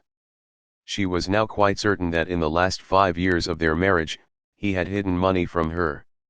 She was angry at herself for not being more aware of where the money was going, as well as for not knowing about the other woman. Page 68/114 http://mosech.info Rich Dad Poor Dad Robert T. Kiyosaki. Just like a board game, the world is always providing us with instant feedback. We could learn a lot if we tuned in more. One day not long ago, I complained to my wife that the cleaners must have shrunk my pants. My wife gently smiled and poked me in the stomach to inform me that the pants had not shrunk, something else had expanded me. The game Cash Flow was designed to give every player personal feedback. Its purpose is to give you options. If you draw the boat card and it puts you into debt, the question is, now what can you do? How many different financial options can you come up with? That is the purpose of the game, to teach players to think and create new and various financial options. I have watched this game played by more than 1,000 people. The people who get out of the rat race in the game the quickest are the people who understand numbers and have creative financial minds. They recognize different financial options. People who take the longest are people who are not familiar with numbers and often do not understand the power of investing. Rich people are often creative and take calculated risks. There have been people playing Cash Flow who gain lots of money in the game, but they don't know what to do with it. Most of them have not been financially successful in real life either. Everyone else seems to be getting ahead of them, even though they have money. And that is true in real life. There are a lot of people who have a lot of money and do not get ahead financially.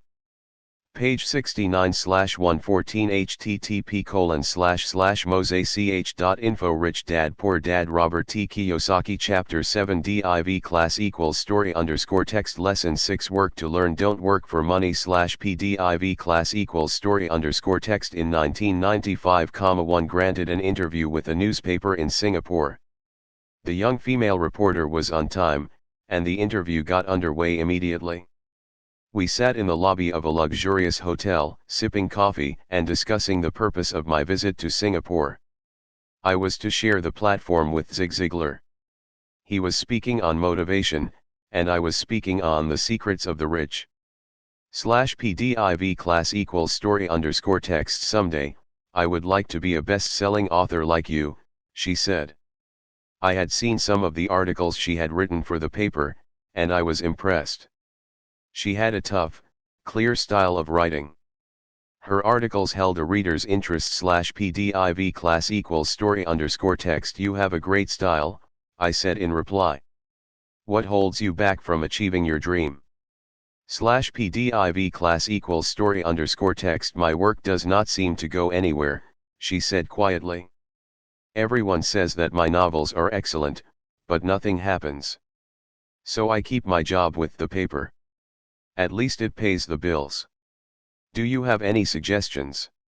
/PDIV Class equals Story _Text Yes, I do, I said brightly.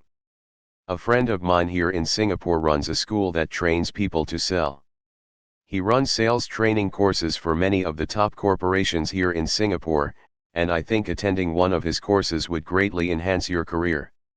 /PDIV Class equals Story _Text She stiffened. Are you saying I should go to school to learn to sell? Slash pdiv class equals story underscore text I nodded slash pdiv class equals story underscore text You aren't serious, are you? Slash pdiv class equals story underscore text again, I nodded. What is wrong with that? I was now backpedaling. She was offended by something, and now I was wishing 11 had not said anything. In my attempt to be helpful, I found myself defending my suggestion slash pdiv class equals story underscore text I have a master's degree in English literature. Why would I go to school to learn to be a salesperson? I am a professional. I went to school to be trained in a profession so I would not have to be a salesperson. I hate salespeople. All they want is money. So tell me why I should study sales. She was now packing her briefcase forcibly. The interview was over slash pdiv class equals story underscore text on the coffee table sat a copy of an earlier best-selling book I wrote. I picked it up as well as the notes she had jotted down on her legal pad. Do you see this? I said pointing to her notes slash pdiv class equals story underscore text She looked down at her notes. What, she said, confused slash pdiv class equals story underscore text again. I pointed deliberately to her notes. On her pad she had written Robert Kiyosaki, best-selling author. Slash pdiv class equals story underscore text It says best-selling author, not best writing author. Slash pdiv class equals story underscore text Her eyes widened immediately slash pdiv class equals story underscore text I am a terrible writer. You are a great writer. I went to sales school. You have a master's degree. Put them together and you get a best-selling author and a best writing author. Slash pdiv class equals story underscore text Anger flared from her eyes. I'll never stoop so low as to learn how to sell. People like you have no business writing. I am a professionally trained writer and you are a salesman. It is not fair. Slash pdiv class equals story underscore text The rest of her notes were put away, and she hurried out through the large glass doors into the humid Singapore morning slash pdiv class equals story underscore text At least she gave me a fair and favorable write-up the next morning slash pdiv class equals story underscore text The world is filled with smart, talented, educated and gifted people. We meet them every day. They are all around us slash pdiv class equals story underscore text A few days ago, my car was not running well. I pulled into a garage, and the young mechanic had it fixed in just a few minutes. He knew what was page 70/114 http://mosech.info Rich Dad Poor Dad Robert T. Kiyosaki wrong by simply listening to the engine. I was amazed /pdiv class equals story underscore text The sad truth is, great talent is not enough /pdiv class equals story underscore text I am constantly shocked at how little talented people earn. I heard the other day that less than 5% of Americans earn more than $100,000 a year. I have met brilliant, highly educated people who earn less than $20,000 a year. A business consultant who specializes in the medical trade was telling me how many doctors, dentists, and chiropractors struggle financially. All this time, I thought that when they graduated, the dollars would pour in. It was this business consultant who gave me the phrase, they are one skill away from great wealth.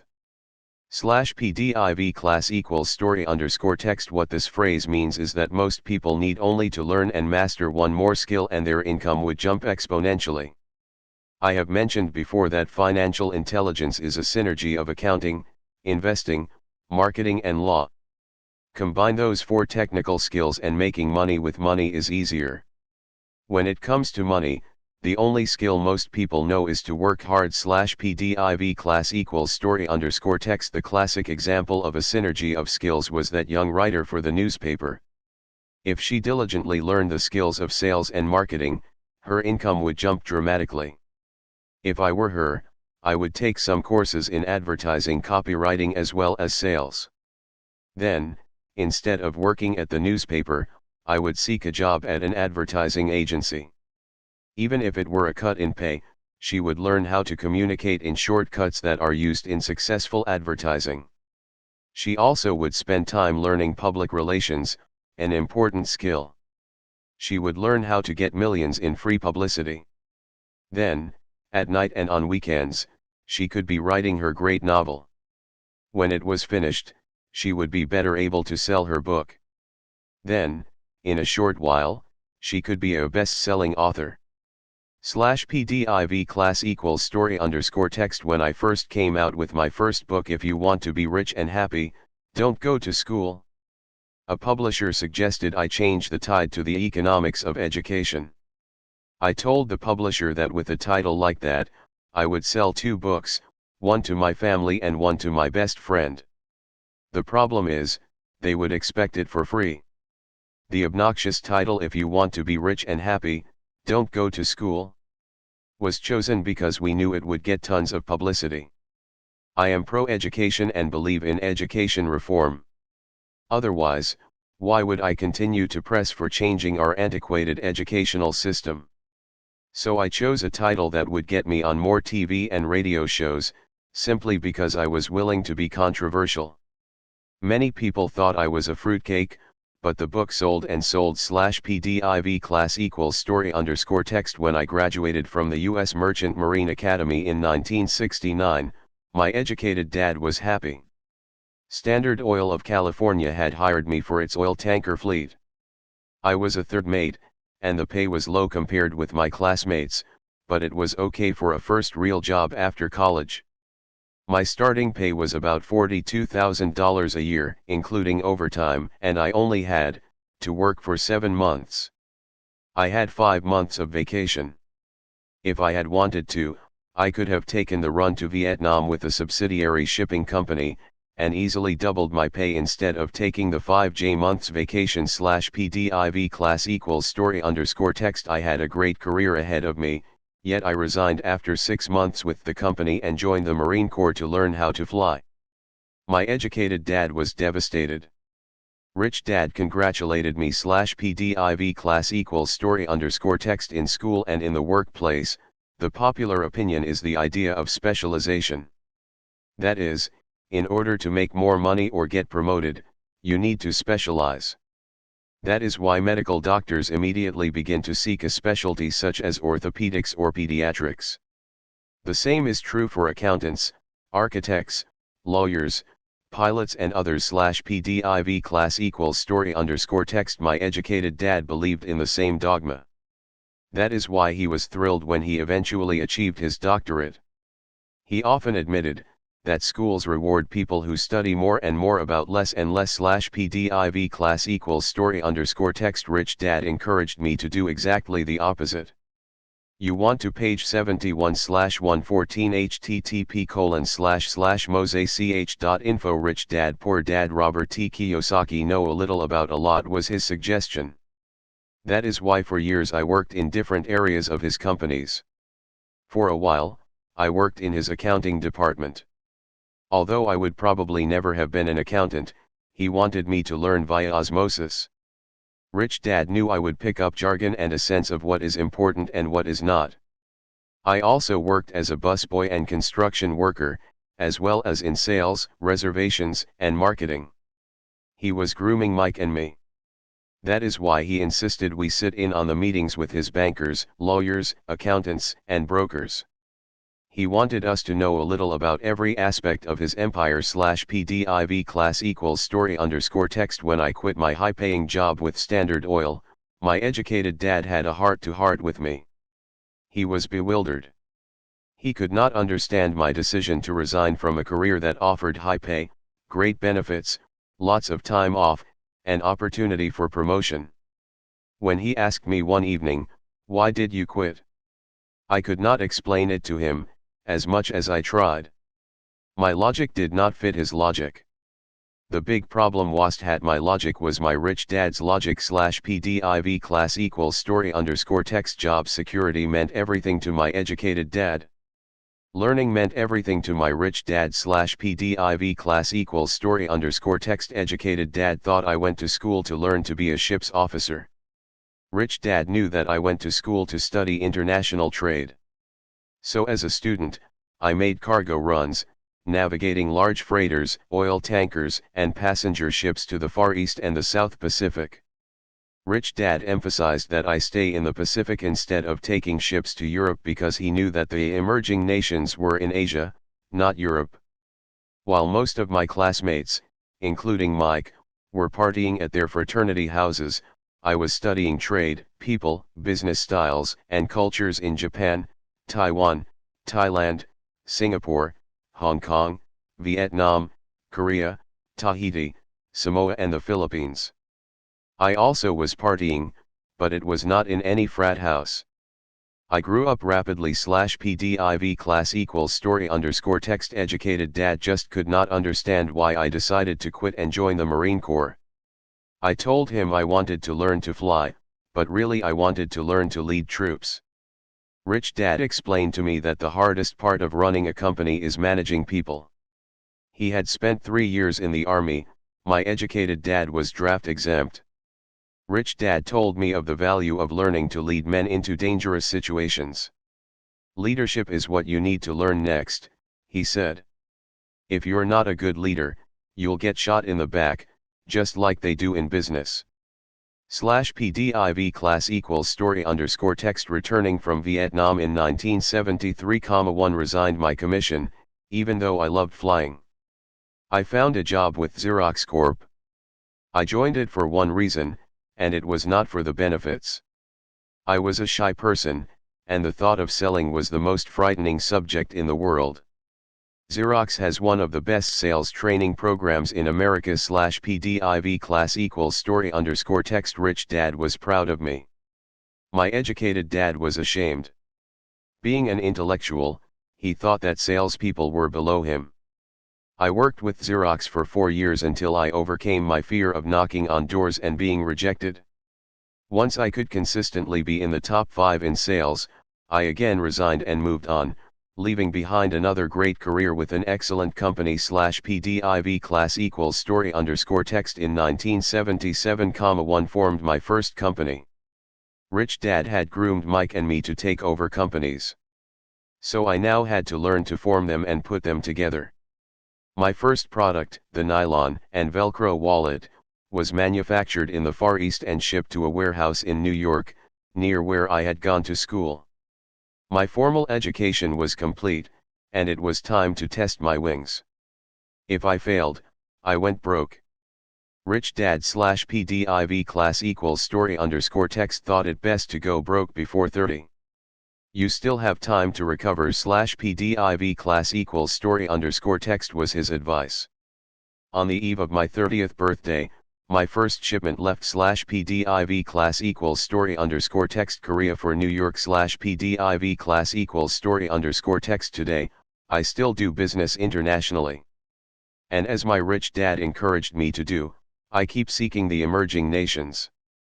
Today my investment company invests in South Page 72/114 http://mosech.info. Rich Dad Poor Dad Robert T. Kiyosaki. America, Asia, Norway, and Russia. There is an old cliche that goes, job is an acronym for just over broke. And unfortunately, I would say that the saying applies to millions of people. Because school does not think financial intelligence is an intelligence, most workers live within their means. They work and they pay the bills /PDIV class equals story _ text. There is another horrible management theory that goes, workers work hard enough to not be fired, and owners pay just enough so that workers won't quit. And if you look at the pay scales of most companies, again I would say there is a degree of truth in that statement /PDIV class equals story _ text. The net result is that most workers never get ahead. They do what they've been taught to do, get a secure job. Most workers focus on working for pay and benefits that reward them in the short term, but is often disastrous in the long. Instead, I recommend to young people to seek work for what they will learn, more than what they will earn. Look down the road at what skills they want to acquire before choosing a specific profession and before getting trapped in the rat race. /PDIV class equals story _ text. Once people are trapped in the lifelong process of bill paying, they become like those little hamsters running around in those little metal wheels. Their little furry legs are spinning furiously, the wheel is turning furiously, but come tomorrow morning, they'll still be in the same cage. Great job /PDIV class equals story underscore text. In the movie Jerry Maguire, starring Tom Cruise, there are many great one-liners. Probably the most memorable is "Show me the money." But there is one line I thought most truthful. It comes from the scene where Tom Cruise is leaving the firm. He has just been fired, and he is asking the entire company who wants to come with me. And the whole place is silent and frozen. Only one woman speaks up and says, "I'd like to, but I'm due for a promotion in 3 months." /PDIV class equals story underscore text. That statement is probably the most truthful statement in the whole movie. It is the type of statement that people use to keep themselves /PDIV class equals story underscore text busy working away to pay bills. I know my educated dad looked forward to his pay raise every year, and every year he was disappointed.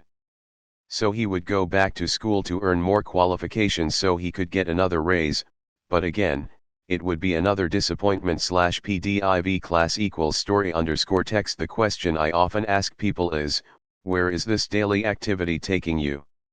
Just like the little hamster, I wonder if people look at where their hard work is taking them. What does the future hold? /PDIV class equals story underscore text. Cyril Brickfield, the former executive director of the American Association of Retired People, reports that private pensions are in a state of chaos. First of all, 50% of the workforce today has no pension. That alone should be of great concern. And 75 to 80% of the other 50% have ineffective pensions that pay $55 or $150 or $300 a month. /PDIV class equals story underscore text. In his book The Retirement Myth, Craig S. Carpel writes, I visited the headquarters of a major national pension consulting firm and met with a managing director who specializes in designing lush retirement plans for top management. When I asked her what people who don't have corner offices will be able to expect in the way of pension income, she said with a confident smile, the silver bullet. /PDIV class equals story underscore text. What, I asked, is the silver bullet? /PDIV class equals story underscore text. She shrugged. If baby boomers discover they don't have enough money to live on when they're older, they can always blow their brains out. Carpel goes on to explain the difference between the old defined benefit retirement plans and the new 401k plans, which are riskier. It is not a pretty picture for most people working today. And that is just for retirement. When medical fees and long-term nursing home care are added to the picture is frightening. In his 1995 book, he indicates that nursing home fees run from $30,000 to $125,000 per year. He went to a clean no-frills nursing home in his area and found the price to be $88,000 a year in 1995. /PDIV page 73/114 http://mosech.info. Rich Dad Poor Dad. Robert T. Kiyosaki class equals story underscore text. Already, many hospitals in countries with socialized medicine need to make tough decisions such as who will live and who will die. They make those decisions purely on how much money they have and how old the patients are. If the patient is old, they often will give the medical care to someone younger. The older poor patient gets put to the back of the line. So just as the rich can afford better education, the rich will be able to keep themselves alive, while those who have little wealth will die. /PDIV class equals story underscore text. So I wonder, are workers looking into the future or just until their next paycheck, never questioning where they are headed? /PDIV class equals story underscore text. When I speak to adults who want to earn more money, I always recommend the same thing. I suggest taking a long view of their life. Instead of simply working for the money and security, which I admit are important, I suggest they take a second job that will teach them a second skill. Often I recommend joining a network marketing company, also called multilevel marketing, if they want to learn sales skills. Some of these companies have excellent training programs that help people get over their fear of failure and rejection, which are the main reasons people /J are unsuccessful. Education is more valuable than money, In the long run /PDIV class equals story underscore text. When I offer this suggestion, I often hear in response, "Oh, that is too much hassle," or "I only want to do what I am interested in." /PDIV class equals story underscore text. To the statement of "it's too much of a hassle," I ask, so you would rather work all your life giving 50% of what you earn to the government? To the other statement "I only do what I am interested in," I say, I'm not interested in going to the gym, but I go because I want to feel better and live longer. /PDIV class equals story underscore text. Unfortunately, there is some truth to the old statement, "You can't teach an old dog new tricks." Unless a person is used to changing, it's hard to change. /PDIV class equals story underscore text. But for those of you who might be on the fence when it comes to the idea of working to learn something new, I offer this word of encouragement: life is much like going to the gym. The most painful part is deciding to go. Once you get past that, it's easy. There have been many days I have dreaded going to the gym, but once I am there and in motion, it is a pleasure. After the workout is over, I am always glad I talked myself into going. /PDIV class equals story underscore text. If you are unwilling to work to learn something new and insist on, instead, becoming highly specialized within your field, make sure the company you work for is unionized. Labor unions are designed to protect specialists. /PDIV class equals story underscore text. My educated dad, after falling from grace with the governor, became the head of the teachers union in Hawaii. He told me that it was the hardest job he ever held. My rich dad, on the other hand, spent his life doing his best to keep his companies from becoming unionized. He was successful. Although the unions came close, Rich Dad was always able to fight them off. /PDIV class equals story underscore text. Personally, I take no sides because I can see the need for and the benefits of both sides. If you do as school recommends, become highly specialized, then seek union protection. For example, had I continued on with my flying career, I would have sought a company that had a strong pilots union. Why? Because my life would be dedicated to learn a skill that was valuable in only one industry. If I were pushed out of that industry, my life skills would not be as valuable to another industry. A displaced senior pilot with 100,000 hours of heavy airline transport time, earning $150,000 a year, would have a hard time finding an equivalent high-paying job in school teaching. The skills do not necessarily transfer from industry to industry, because the skills the pilots are paid for in the airline industry are not as important in, say, the school system. /PDIV class equals story underscore text. The same is true even for doctors today. With all the changes in medicine, many medical specialists are needing to conform to medical organizations such as HMOs. School teachers definitely need to be union members. Today in page 74/114 http://mosech.info. Rich Dad Poor Dad. Robert T. Kiyosaki. America, the teachers union is the largest and the richest labor union of all. The NEA, National Education Association, has tremendous political clout. Teachers need the protection of their union because their skills are also of limited value to an industry outside of education. So the rule of thumb is, highly specialized, then unionize. It's the smart thing to do. /PDIV class equals story underscore text. When I ask the classes I teach, how many of you can cook a better hamburger than McDonald's, almost all the students raise their hands. I then ask, so if most of you can cook a better hamburger, how come McDonald's makes more money than you? /PDIV class equals story underscore text. The answer is obvious: McDonald's is excellent at business systems. The reason so many talented people are poor is because they focus on building a better hamburger and know little to nothing about business systems. /PDIV class equals story underscore text. A friend of mine in Hawaii is a great artist. He makes a sizable amount of money. One day his mother's attorney called to tell him that she had left him $35,000. That is what was left of her estate after the attorney and the government took their shares. Immediately, he saw an opportunity to increase his business by using some of this money to advertise. 2 months later, His first 4-color, full-page ad appeared in an expensive magazine that targeted the very rich. The ad ran for 3 months.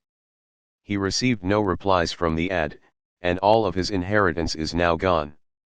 He now wants to sue the magazine for misrepresentation /PDIV class equals story _ text. This is a common case of someone who can build a beautiful hamburger, but knows little about business. When I asked him what he learned, his only reply was that advertising salespeople are crooks.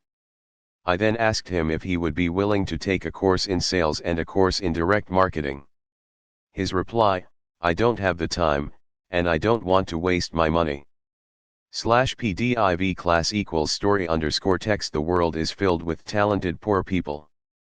All too often, they're poor or struggle financially or earn less than they are capable of, not because of what they know but because of what they do not know. They focus on perfecting their skills at building a better hamburger rather than the skills of selling and delivering the hamburger. Maybe McDonald's does not make the best hamburger, but they are the best at selling and delivering a basic average burger. /PDIV class equals story _ text. Poor dad wanted me to specialize. That was his view on how to be paid more.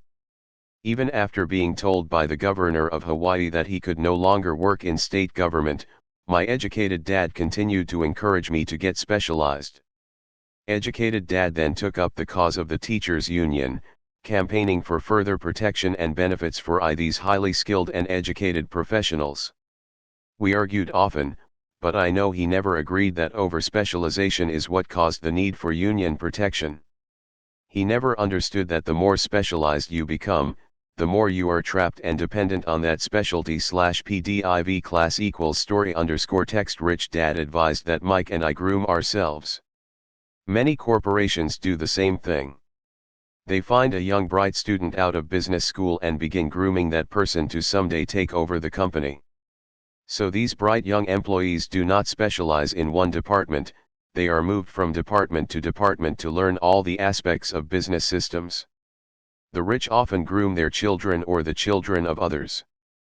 By doing so, their children gain an overall knowledge of the operations of the business and how the various departments interrelate. /PDIV class equals story _ text. For the World War II generation, it was considered bad to skip from company to company. Today, it is considered smart.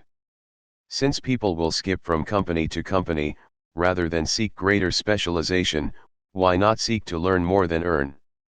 In the short term, it may earn you less. In the long term, it will pay off in large dividends. /PDIV class equals story _ text. The main management skills needed for success are /PDIV class equals story _ text. 1. The management of cash flow. /PDIV page 75/114 http://mosech.info. Rich dad poor dad Robert T. Kiyosaki class equals story _ text. 2. The management of systems, including yourself and time with family.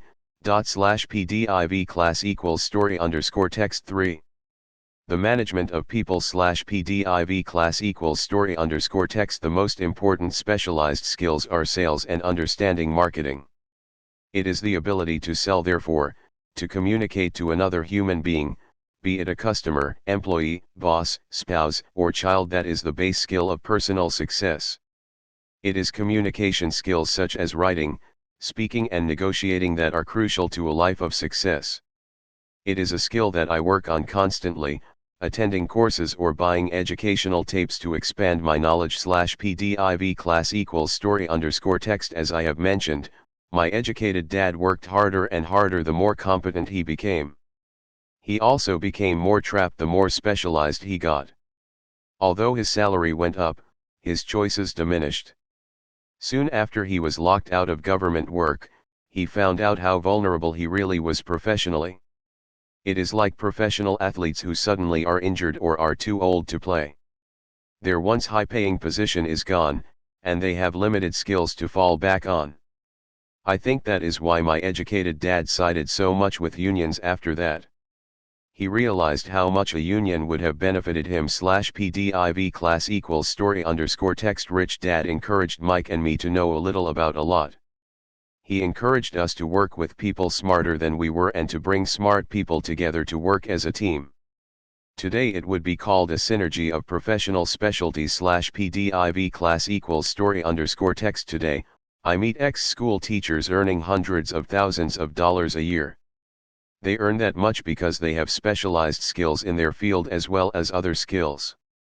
They can teach as well as sell and market. I know of no other skills to be more important than selling as well as marketing. The skills of selling and marketing are difficult for most people primarily due to their fear of rejection. The better you are at communicating, negotiating, and handling your fear of rejection, the easier life is. Just as I advised that newspaper writer who wanted to become a best-selling author, I advise anyone else today. Being technically specialized has its strengths as well as its weaknesses. I have friends who are geniuses, but they cannot communicate effectively with other human beings and, as a result, their earnings are pitiful. I advise them to just spend a year learning to sell. Even if they earn nothing, their communication skills will improve. And that is priceless /PDIV class equals story underscore text. In addition to being good learners, sellers, and marketers, we need to be good teachers as well as good students. To be truly rich, we need to be able to give as well as to receive. In cases of financial or professional struggle, there is often a lack of giving and receiving. I know many people who are poor because they are neither good students nor good teachers /PDIV class equals story underscore text. Both of my dads were generous men. Both made it a practice to give first. Teaching was one of their ways of giving. The more they gave, the more they received. One glaring difference was in the giving of money. My rich dad gave lots of money away. He gave to his church, to charities, to his foundation. He knew that to receive money, you had to give money. Giving money is the secret to most great wealthy families. That is why there are organizations like the Rockefeller Foundation and the Ford Foundation. These are organizations designed to take their wealth and increase it, as well as give it away in perpetuity /PDIV class equals story underscore text. My educated dad always said, when I have some extra money, I'll give it. The problem was, there was never any extra. So he worked harder to draw more money in rather than focus on the most important law of money, give and you shall receive. Instead, he believed in receive and then you give. /PDIV class equals story underscore text. In conclusion, I became both dads. One part of me is a hardcore capitalist who loves the game of money making money. The other side is, a socially responsible teacher who is deeply concerned with this ever-widening gap between the haves and have-nots.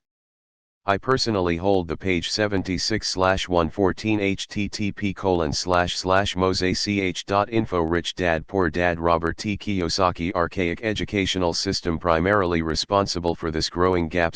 P page 77/114 http://mosech.info. Rich Dad Poor Dad Robert T. Kiyosaki. Chapter 8 Overcoming Obstacles. Once people have studied and become financially literate, they may still face roadblocks to becoming financially independent.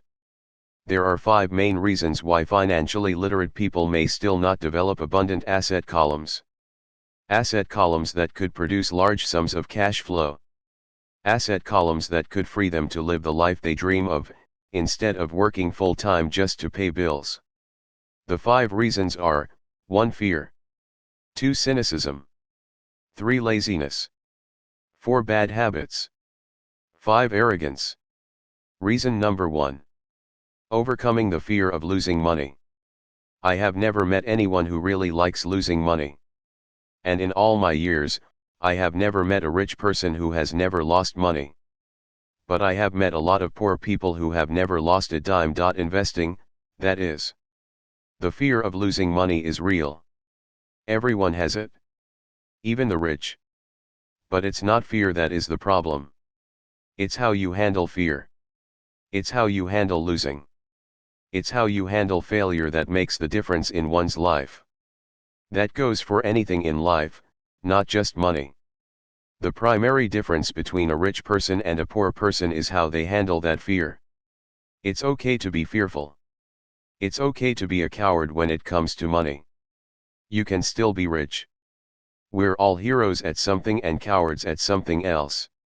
My friend's wife is an emergency room nurse. When she sees blood, she flies into action. When I mention investing, she runs J away. When I see blood, I don't run. I pass out. My rich dad understood phobias about money. Some people are terrified of snakes. Some people are terrified about losing money. Both are phobias, he would say. So his solution to the phobia of losing money was this little rhyme: if you hate risk and worry, start early. That's why banks recommend savings as a habit when you're young. J, if you start young, it's easy to be rich. I won't go into it here, but there is a large difference between a person who starts saving at age 20 versus age 30. A staggering difference. It is said that one of the wonders of the world is the power of compound interest. The purchase of Manhattan Island is said to be one of the greatest bargains of all time.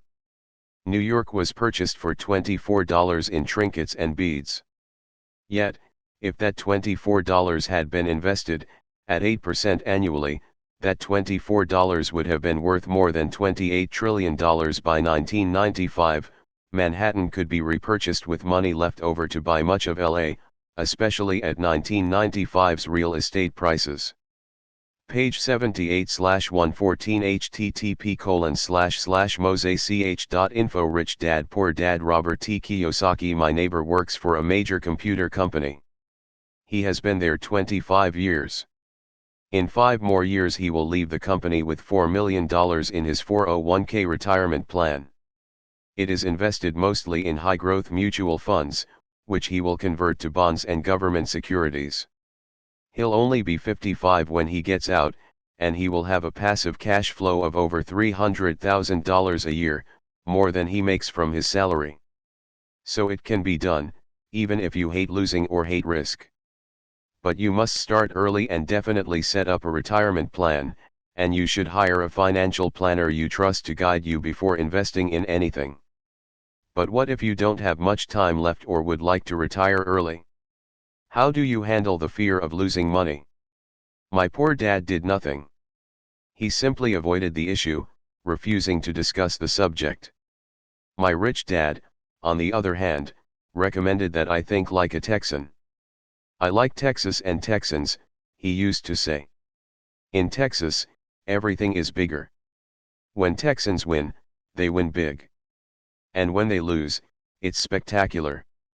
They like losing. I asked. That's not what I'm saying. Nobody likes losing. Show me a happy loser, and I'll show you a loser, said Rich Dad. It's a Texan's attitude toward risk, reward, and failure I'm talking about. It's how they handle life. They live it big. Not like most of the people around here, living like roaches when it comes to money. Roaches terrified that someone will shine a light on them. Whimpering when the grocery clerk shortchanges them a quarter. Rich Dad went on to explain. What I like best is the Texas attitude. They're proud when they win, and they brag when they lose. Texans have a saying, if you're going to go broke, go big. You don't want to admit you went broke over a duplex. Most people around here are so afraid of losing, they don't have a duplex to go broke with. He constantly told Mike and me that the greatest reason for lack of financial success was because most people played it too safe. People are so afraid of losing that they lose, were his words. Fran Tarkenton, a one-time great NFL quarterback, says it's still another way: winning means being unafraid to lose. In my own life, I've noticed that winning usually follows losing. Before I finally learned to ride a bike, I first fell down many times. I've never met a golfer who has never lost a golf ball. I've never met people who have fallen in love who have never had their heart broken. And I've never met someone rich who has never lost money. So for most people, the reason they don't win financially is because the pain of losing money is far greater than the joy of being rich. Another saying in Texas is, everyone wants to go to heaven, but no one wants to die. Most people dream of being rich, but are terrified of losing money. So they never get to heaven. Rich Dad used to tell Mike and me stories about his trips to Texas. If you really want to learn the attitude of how to handle risk, losing and failure, go to San Antonio and visit the Alamo.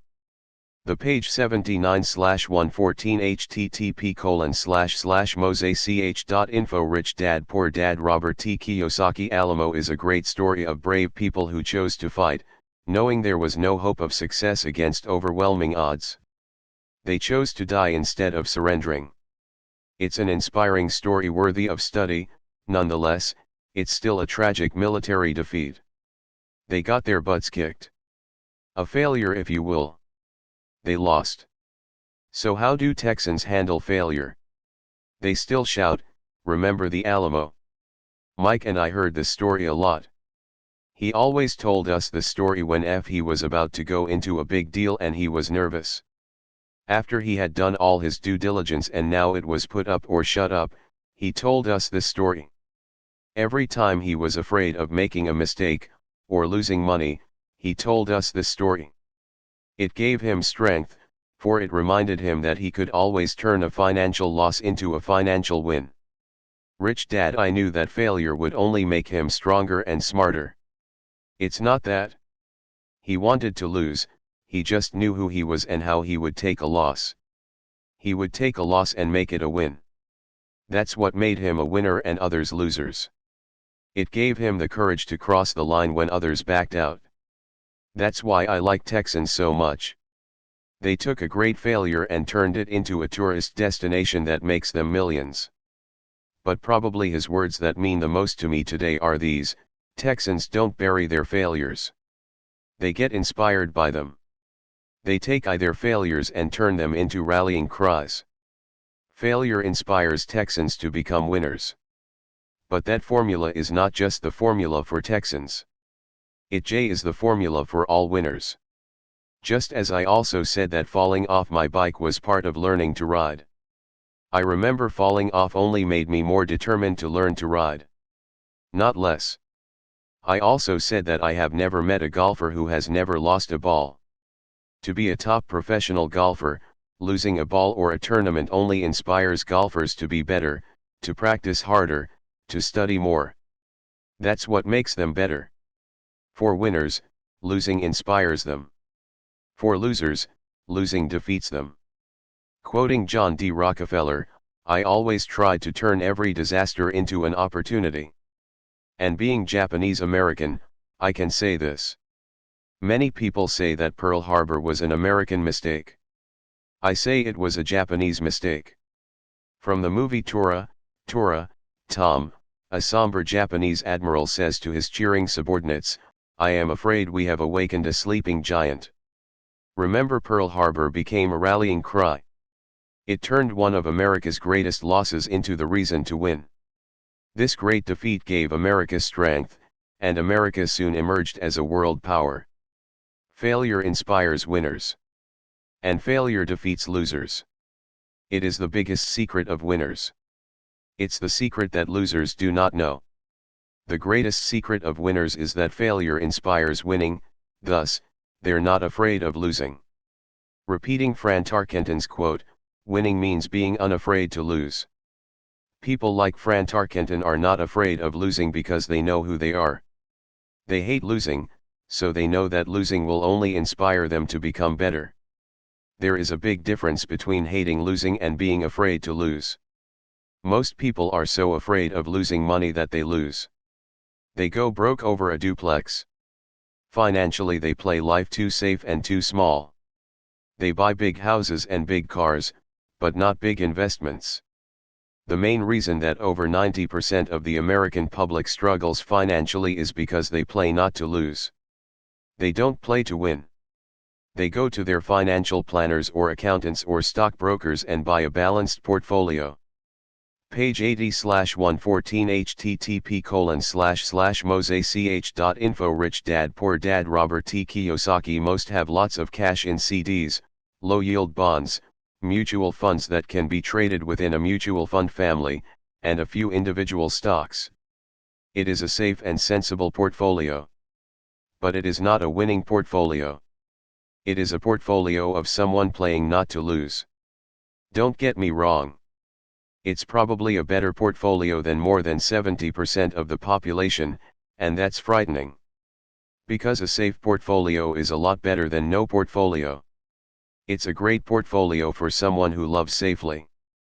But playing it safe and going balanced on your investment portfolio is not the way successful investors play the game. If you have little money and you want to be rich, you must first be focused, not balanced. If you look at anyone successful, at the start they were not balanced. Balanced people go nowhere. They stay in one spot. To make progress, you must first go unbalanced. Just look at how you make progress walking. Thomas Edison was not balanced. He was focused. Bill Gates was not balanced. He was focused. Donald Trump is focused. George Soros is focused. George Patton did not take his tanks wide. He focused them and blew through the weak spots in the German line. The French went wide with the Maginot Line, and you know what happened to them. If you have any desire of being rich, you must focus. Put a lot of your eggs in a few baskets. Do not do what poor and middle class people do, put their few eggs in many baskets. If you hate losing, play it safe. If losing makes you weak, play it safe. Go with balanced investments. If you're over 25 years old and are terrified of taking risks, don't change. Play it safe, but start early. Start accumulating your nest egg early because it will take time. But if you have dreams of freedom of getting out of the rat race, the first question to ask yourself is, how do I respond to failure? If failure inspires you to win, maybe you should go for it, but only maybe. If failure makes you weak or causes you to throw temper tantrums like spoiled brats who call an attorney to file a lawsuit every time something does not go their way, then play it safe. Keep your daytime job. Or buy bonds or mutual funds. But remember, there is risk in those financial instruments also, even though they are safer. I say all this, mentioning Texas and Fran Tarkenton, because stacking the asset column is easy. It's really a low aptitude game. It doesn't take much education. 5th grade math will do. But staking the asset column J is a high attitude game. It takes guts, patience, and a great attitude toward failure. Losers avoid failing. And failure turns losers into winners. Just remember the Alamo. Reason number 2. Overcoming cynicism.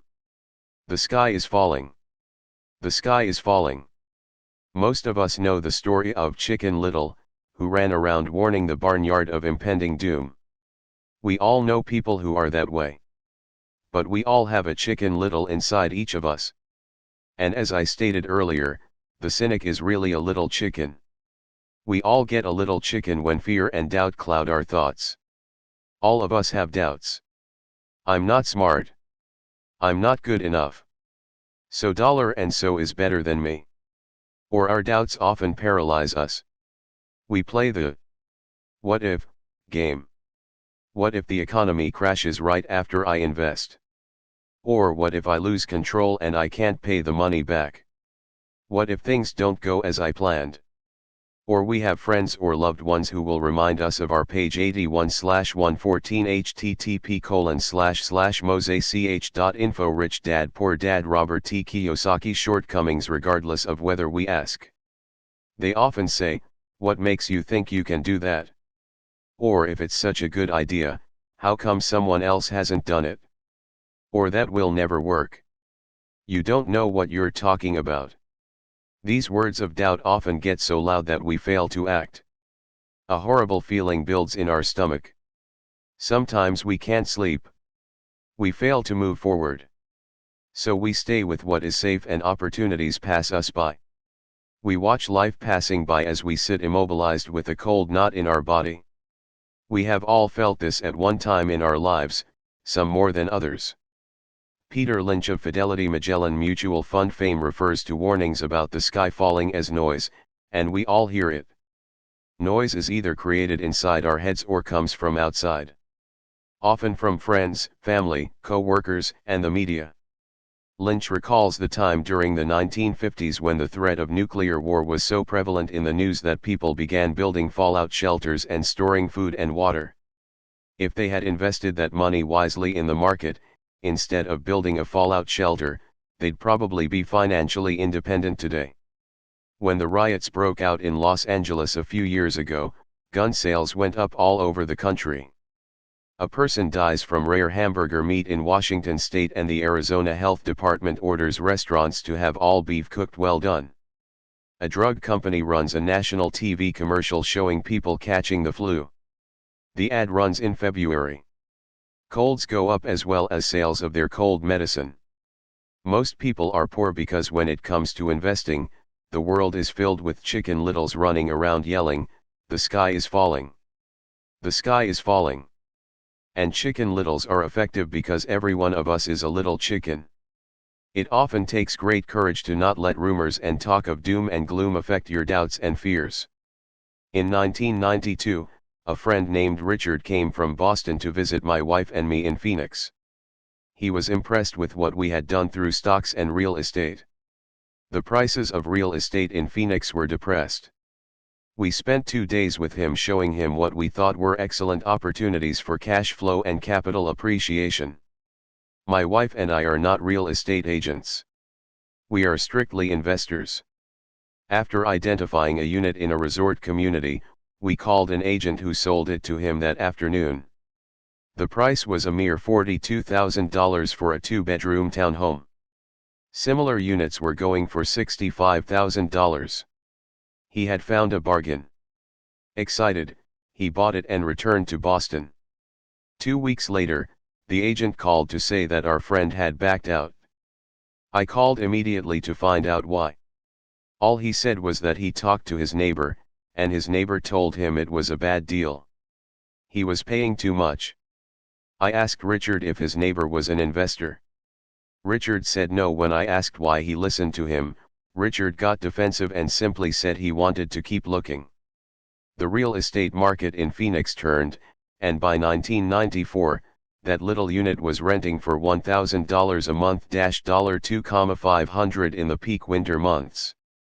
The unit was worth $95,000 in 1995. All Richard had to put down was $5,000 and he would have had a start at getting out of the rat race. Today, he still has done nothing. And the bargains in Phoenix are still here. You just have to page 82/114 http://mosech.info. Rich Dad Poor Dad Robert T. Kiyosaki. Look a lot harder. Richard's backing out did not surprise me. It's called buyer's remorse, and it affects all of us. It's those doubts that get us. The little one chicken won, and a chance at freedom was lost. In another example, I hold a small portion of my assets in tax lien certificates instead of CDs. I earn 16% per year on my money, which certainly beats the 5% the bank offers. The certificates are secured by real estate and enforced by state law, which is also better than most banks. The formula they're bought on makes them safe. They just lack liquidity. So I look at them as 2 to 7 year CDs almost every time I tell someone, especially if they have money in CDs, that I hold my money this way. They will tell me it's risky. They tell me why I should not do it. When I ask them where they get their information, they say from a friend or an investment magazine. They've never done it, and they're telling someone who's doing it why they shouldn't. The lowest yield I look for is 16%, but people who are filled with doubt are willing to accept 5%. Doubt is expensive. My point is that it's those doubts and cynicism that keep most people poor and playing it safe. The real world is simply waiting for you to get rich. Only a person's doubts keep them poor. As I said, getting out of the rat race is technically easy.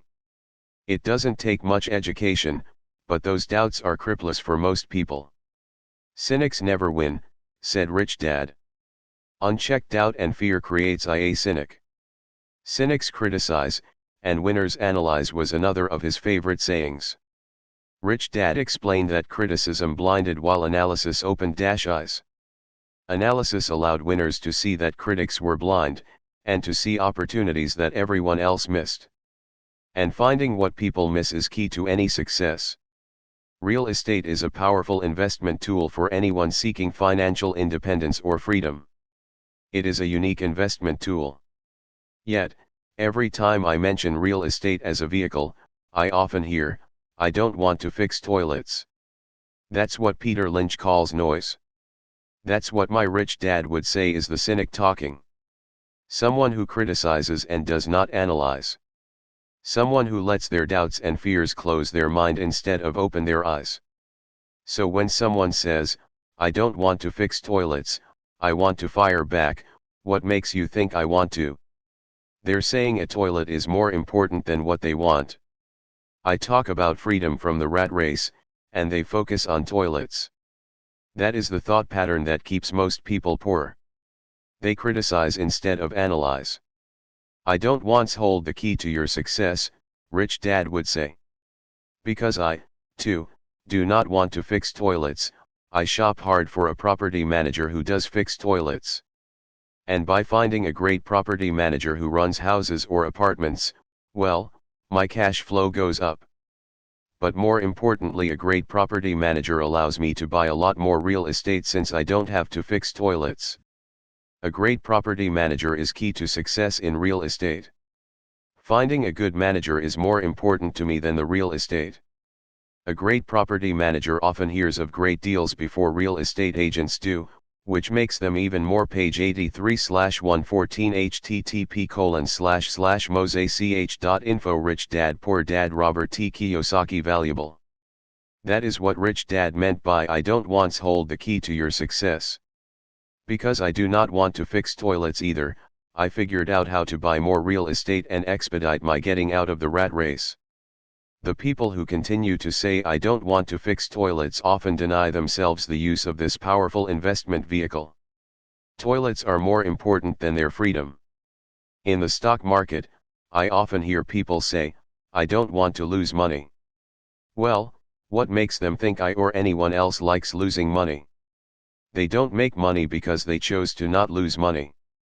Instead of analyzing, they close their minds to another powerful investment vehicle, the stock market. In December 1996, one was riding with a friend past our neighborhood gas station. He looked up and saw that the price of oil was going up. My friend is a worrywart or a Chicken Little. To him, the sky is always going to fall, and it usually does, on him. When we got home, he showed me all the stats as to why the price of oil was going to go up over the next few years. Statistics I had never seen before, even though I already owned a substantial share block of an existing oil company. With that information, I immediately began looking for and found a new undervalued oil company that was about to find some oil deposits. My broker was excited about this new company, and I bought 15,000 shares for 65 cents per share. In February 1997, this same friend and I drove by the same gas station, and sure enough, the price per gallon had gone up nearly 15%. Again, the Chicken Little worried and complained. I smiled because in January 1997, that little oil company hit oil and those 15,000 shares went up to more than $3 per share since he had first given me the tip. And the price of gas will continue to go up if what my friend says is true. Instead of analyzing, their little chicken closes their mind. If most people understood how a stop worked in stock market investing, there would be more people investing to win instead of investing not to lose. A stop is simply a computer command that sells your stock automatically if the price begins to drop, helping to minimize your losses and maximize some gains. It's a great tool for those who are terrified of losing. So whenever I hear people focusing on their "I don't wants," rather than what they do want, I know the noise in their head must be loud. Chicken Little has taken over their brain and is yelling, "The sky is falling and toilets are breaking." So they avoid their don't wants, but they pay a huge price. They may never get what they want in life. Rich Dad gave me a way of looking at Chicken Little. Just do what Colonel Sanders did. At the age of 66, he lost his business and began to live on his social security check. It wasn't enough. He went around the country selling his recipe for fried chicken. He was turned down 1009 times before someone said yes. And he went on to become a multimillionaire at an age when most people are quitting. He was a brave and tenacious man, Rich Dad said of Harlan Sanders. Page 84/114 http://mosech.info Rich Dad Poor Dad Robert T. Kiyosaki. So when you're in doubt and feeling a little afraid, just do what Colonel Sanders did to his little chicken. He fried it. Reason number 3. Laziness. Busy people are often the most lazy. We have all heard stories of a businessman who works hard to earn money. He works hard to be a good provider for his wife and children. He spends long hours at the office and brings work home on weekends. One day he comes home to an empty house. His wife has left with the kids. He knew he and his wife had problems, but rather than work to make the relationship strong, he stayed busy at work. Dismayed, his performance at work slips and he loses his job. Today, I often meet people who are too busy to take care of their wealth. And there are people too busy to take care of their health. The cause is the same. They're busy, and they stay busy as a way of avoiding something they do not want to face. Nobody has to tell them. Deep down they know. In fact, if you remind them, they often respond with anger or irritation. If they aren't busy at work or with the kids, they're often busy watching TV, fishing, playing golf, or shopping. Yet, deep down they know they are avoiding something important. That's the most common form of laziness. Laziness by staying busy. So what is the cure for laziness? The answer is a little greed. For many of us, we were raised thinking of greed or desire as bad. Greedy people are bad people, my mom used to say. Yet, we all have inside of us this yearning to have nice things, new things, or exciting things. So to keep that emotion of desire under control, often parents found ways of suppressing that desire with guilt. You only think about yourself. Don't you know you have brothers and sisters, was one of my mom's favorites. Or you want me to buy you what, was a favorite of my dad. Do you think we're made of money? Do you think money grows on trees? We're not rich people, you know. It wasn't so much the words but the angry guilt trip that went with the words that got to me. Or the reverse guilt trip was that I'm sacrificing my life to buy this for you. I'm buying this for you because I never had this advantage when I was a kid. I have a neighbor who is stone broke, but can't park his car in his garage. The garage is filled with toys for his kids. Those spoiled brats get everything they ask for. I don't want them to know the feeling of want are his everyday words. He has nothing set aside for their college or his retirement, but his kids have every toy ever made.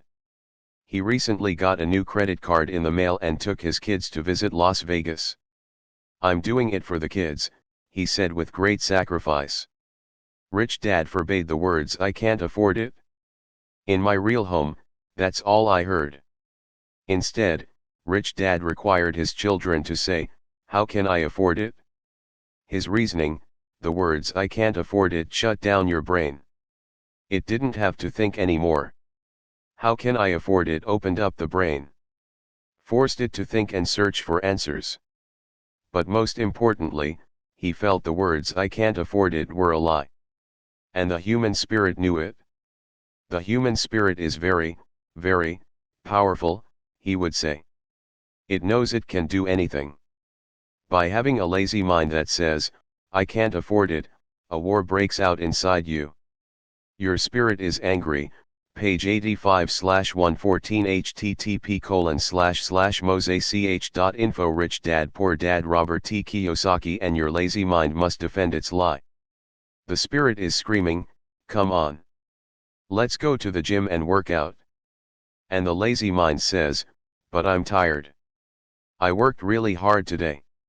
Or the human spirit says, "I'm sick and tired of being poor. Let's get out there and get rich." To which the lazy mind says, "Rich people are greedy. Besides, it's too much bother. It's not safe. I might lose money. I'm working hard enough as it is. I've got too much to do at work anyway. Look at what I have to do tonight. My boss wants it finished by the morning. I can't afford it also brings up sadness. A helplessness that leads to despondency and often depression. Apathy is another word. How can I afford it? Opens up possibilities, excitement, and dreams. So Rich Dad was not so concerned about what you wanted to buy, but that how can I afford it, created a stronger mind and a dynamic spirit. Thus, he rarely gave Mike or me anything. Instead he would ask, how can you afford it, and that included college, which we paid for ourselves.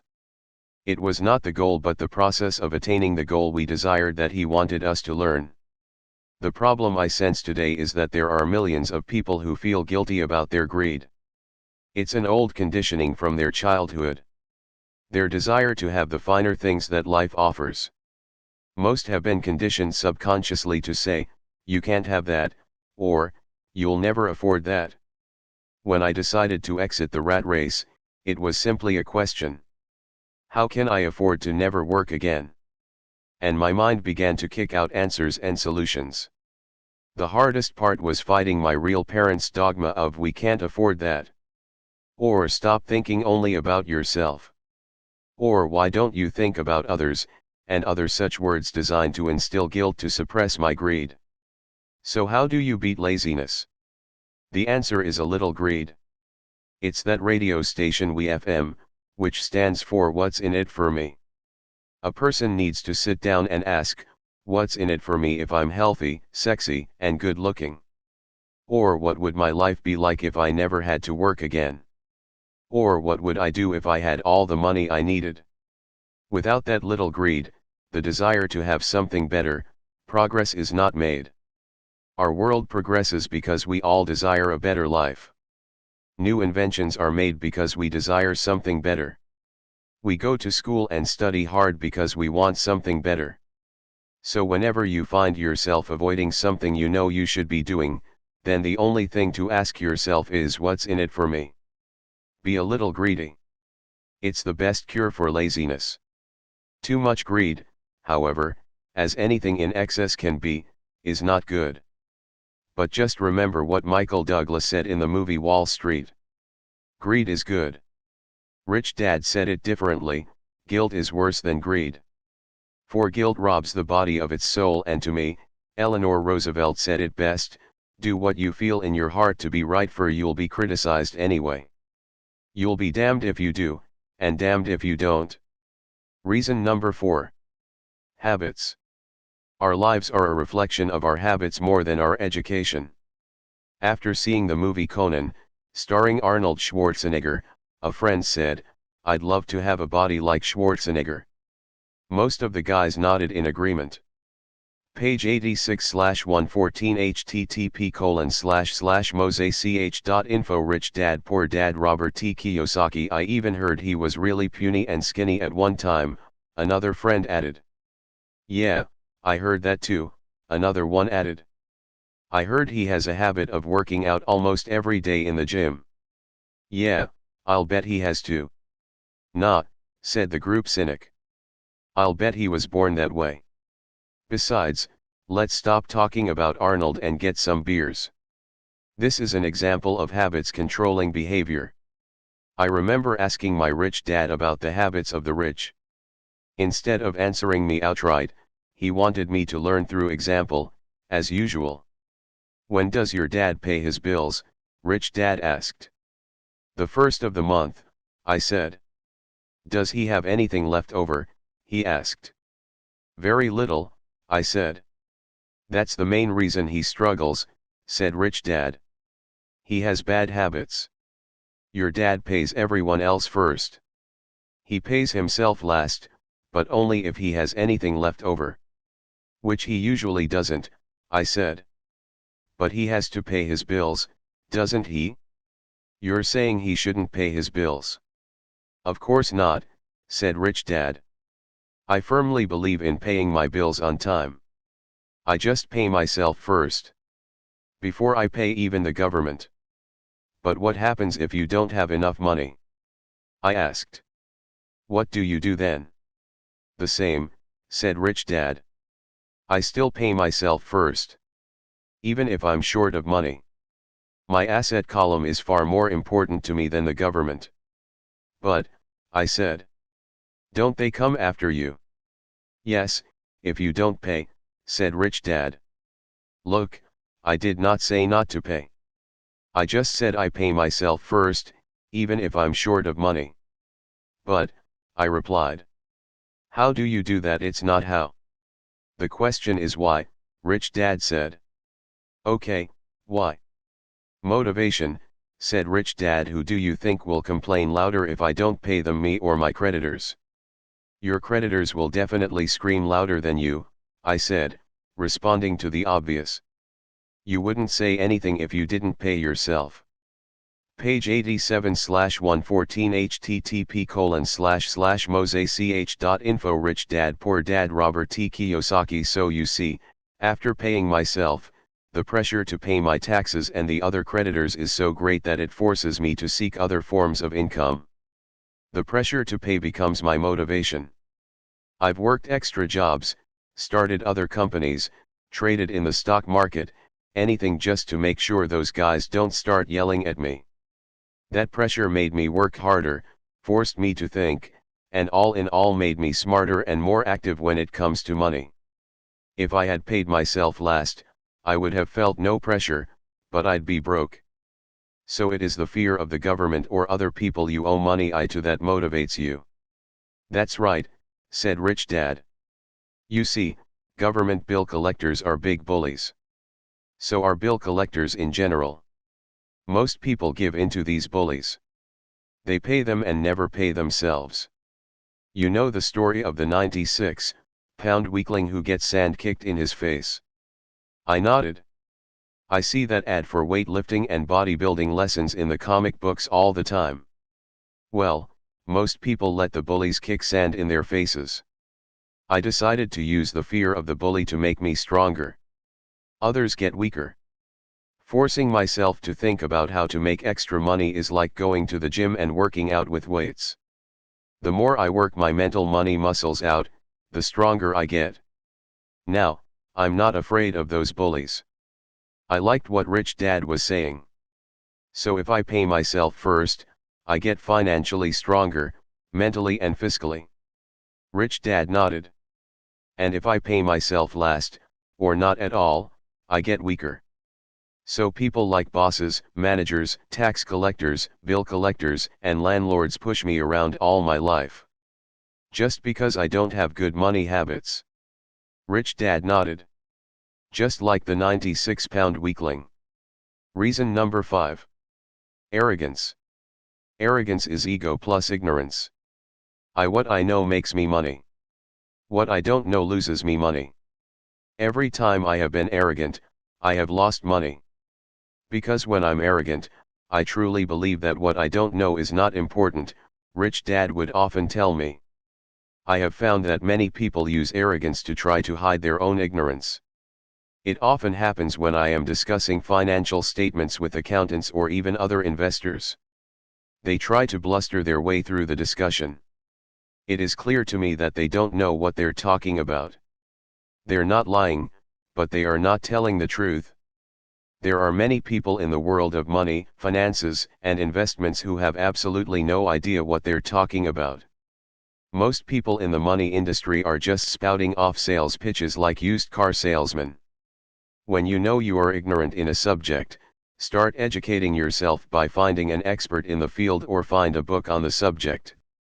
Page 88/114 http://mosech.info Rich Dad Poor Dad Robert T. Kiyosaki Chapter 9 Getting Started. I wish I could say acquiring wealth was easy for me, but it wasn't. So in response to the question how do I start? I offer the thought process I go through on a day-by-day basis. It really is easy to find great deals. I promise you that. It's just like riding a bike. After a little wobbling, it's a piece of cake. But when it comes to money, it's the determination to get through the wobbling that's a personal thing. To find million-dollar deals of a lifetime requires us to call on our financial genius. I believe that each of us has a financial genius within us. The problem is, our financial genius lies asleep, waiting to be called upon. It lies asleep because our culture has educated us into believing that the love of money is the root of all evil. It has encouraged us to learn a profession so we can work for money, but failed to teach us how to have money work for us. It taught us not to worry about our financial future. Our company or the government would take care of us when our working days are over. However, it is our children, educated in the same school system, who will end up paying for it. The message is still to work hard, earn money and spend it, and when we run short, we can always borrow more. Unfortunately, 90% of the Western world subscribes to the above dogma, simply because it's easier to find a job and work for money. If you are not one of the masses, I offer you the following 10 steps to awaken your financial genius. I simply offer you the steps I have personally followed. If you want to follow some of them, great. If you don't, make up your own. Your financial genius is smart enough to develop its own list. While in Peru, with a gold miner of 45 years, I asked him how he was so confident about finding a gold mine. He replied, "There is gold everywhere. Most people are not trained to see it." And I would say that is true. In real estate, I can go out and in a day come up with 4 or 5 great potential deals, while the average person will go out and find nothing. Even looking in the same neighborhood. The reason is they have not taken the time to develop their financial genius. I offer you the following 10 steps as a process to develop your God-given powers. Powers only you have control over. 1. I need a reason greater than reality, the power of spirit. If you ask most people if they would like to be rich or financially free, they would say yes. But then reality sets in. The road seems too long with too many hills to climb. It's easier to just work for money and hand the excess over to your broker. I once met a young woman who had dreams of swimming for the U.S. Olympic team. The reality was, she had to get up every morning at 4 a.m. to swim for 3 hours before going to school. She did not party with her friends on Saturday night. She had to study and keep her grades up, just like everyone else. Page 89/114 http://mosech.info Rich Dad Poor Dad Robert T. Kiyosaki. When I asked her what compelled her with such superhuman ambition and sacrifice, she simply said, "I do it for myself and the people I love. It's love that gets me over the hurdles and sacrifices." A reason or a purpose is a combination of wants and don't wants. When people ask me what my reason for wanting to be rich is, it is a combination of deep emotional wants and don't wants. I will list a few. First, the don't wants, for they create the wants. I don't want to work all my life. I don't want what my parents aspired for, which was job security and a house in the suburbs. I don't like being an employee. I hated that my dad always missed my football games because he was so busy working on his career. I hated it when my dad worked hard all his life and the government took most of what he worked for at his death. He could not even pass on what he worked so hard for when he died. The rich don't do that. They work hard and pass it on to their children. Now the wants. I want to be free to travel the world and live in the lifestyle I love. I want to be young when I do this. I want to simply be free. I want control over my time and my life. I want money to work for me. Those are my deep-seated, emotional reasons. What are yours? If they are not strong enough, then the reality of the road ahead may be greater than your reasons.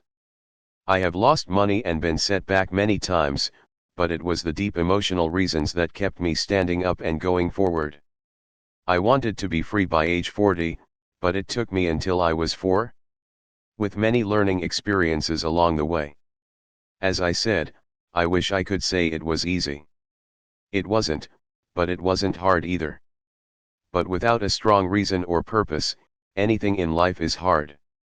If you do not have a strong reason, there is no sense reading further. It will sound like too much work. 2. I choose daily, the power of choice. That is the main reason people want to live in a free country. We want the power to choose. Financially, with every dollar we get in our hands, we hold the power to choose our future to be rich, poor, or middle class. Our spending habits reflect who we are. Poor people simply have poor spending habits. The benefit I had as a boy was that I loved playing Monopoly constantly. Nobody told me Monopoly was only for kids, so I just kept playing the game as an adult. I also had a rich dad who pointed out to me the difference between an asset and a liability. So a long time ago, as a little boy, I chose to be rich, and I knew that all I had to do was learn to acquire assets, real assets. My best friend, Mike, had an asset column handed to him, but he still had to choose to learn to keep it. Many rich families lose their assets in the next generation simply because there was no one trained to be a good steward over their assets. Most people choose not to be rich. For 90% of the population, being rich is too much of a hassle. So they invent sayings that go, "I'm not interested in money," or "I'll never be rich." Page 90/114 http://mosech.info Rich Dad Poor Dad Robert T. Kiyosaki or I don't have to worry, I'm still young. Or when I make some money, then I'll think about my future. Or my husband/wife handles the finances. The problem with those statements is they rob the person who chooses to think such thoughts of two things: one is time, which is your most precious asset, and two is learning. Just because you have no money, should not be an excuse to not learn. But that is a choice we all make daily, the choice of what we do with our time, our money, and what we put in our heads. That is the power of choice. All of us have choice. I just choose to be rich, and I make that choice every day. Invest first in education. In reality, the only real asset you have is your mind, the most powerful tool we have dominion over. Just as I said about the power of choice, each of us has the choice of what we put in our brain once we're old enough. You can watch MTV all day, or read golf magazines, or go to ceramics class or a class on financial planning. You choose. Most people simply buy investments rather than first invest in learning about investing. A friend of mine, who is a rich woman, recently had her apartment burglarized. The thieves took her TV and VCR and left all the books she reads. And we all have that choice. Again, 90% of the population buys TV sets and only about 10% buy books on business or tapes on investments. So what do? I go to seminars. I like it when they are at least 2 days long because I like to immerse myself in a subject. In 1973, I was watching TV and this guy came on advertising a 3-day seminar on how to buy real estate for nothing down. I spent $385 and that course has made me at least $2 million, if not more. But more importantly, it bought me life. I don't have to work for the rest of my life because of that one course. I go to at least 2 such courses every year. I love audio tapes. The reason, I can rewind quickly.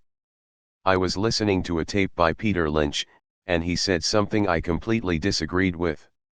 Instead of becoming arrogant and critical, I simply pushed rewind and I listened to that 5-minute stretch of tape at least 20 times. Possibly more. But suddenly, by keeping my mind open, I understood why he said what he said. It was like magic. I felt like I had a window into the mind of one of the greatest investors of our time. I gained tremendous depth and insight into the vast resources of his education and experience. The net result, I still have the old way I used to think, and I have Peter's way of looking at the same problem or situation. I have 2 thoughts instead of one. One more way to analyze a problem or trend, and that is priceless. Today, I often say, how would Peter Lynch do this, or Donald Trump or Warren Buffett or George Soros? The only way I can access their vast mental power is to be humble enough to read or listen to what they have to say. Arrogant or critical people are often people with low self-esteem who are afraid of taking risks. You see, if you learn something new, you are then required to make mistakes in order to fully understand what you have learned. If you have read this far, arrogance is not one of your problems. Arrogant people rarely read or buy tapes. Why should they? They are the center of the universe. Page 91/114 http://mosech.info Rich Dad Poor Dad Robert T. Kiyosaki. There are so many intelligent people who argue or defend when a new idea clashes with the way they think.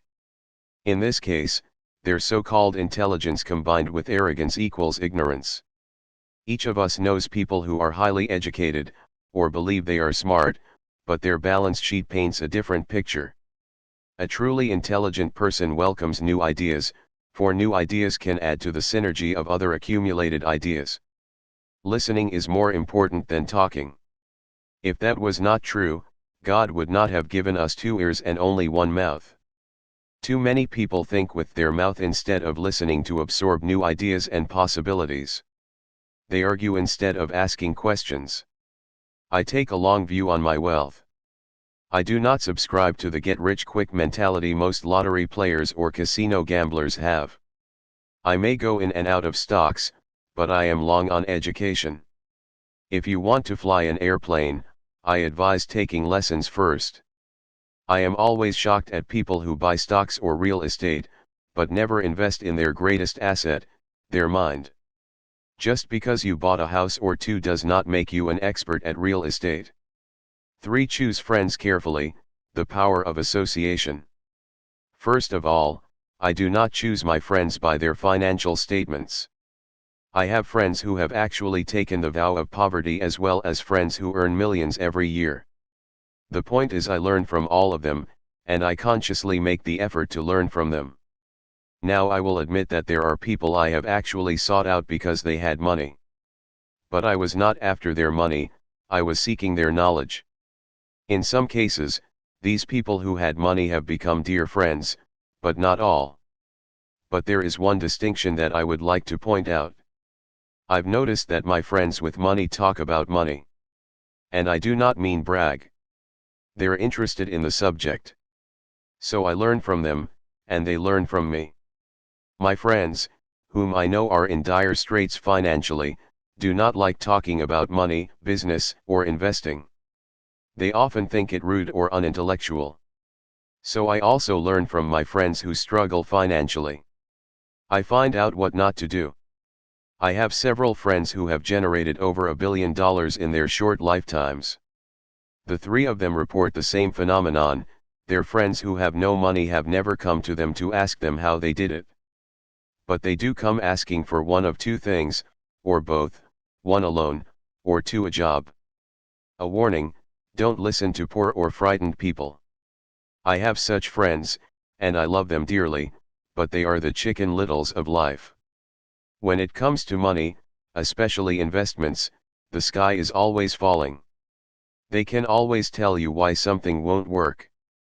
The problem is, people listen to them, but people who blindly accept doom and gloom information are also chicken littles.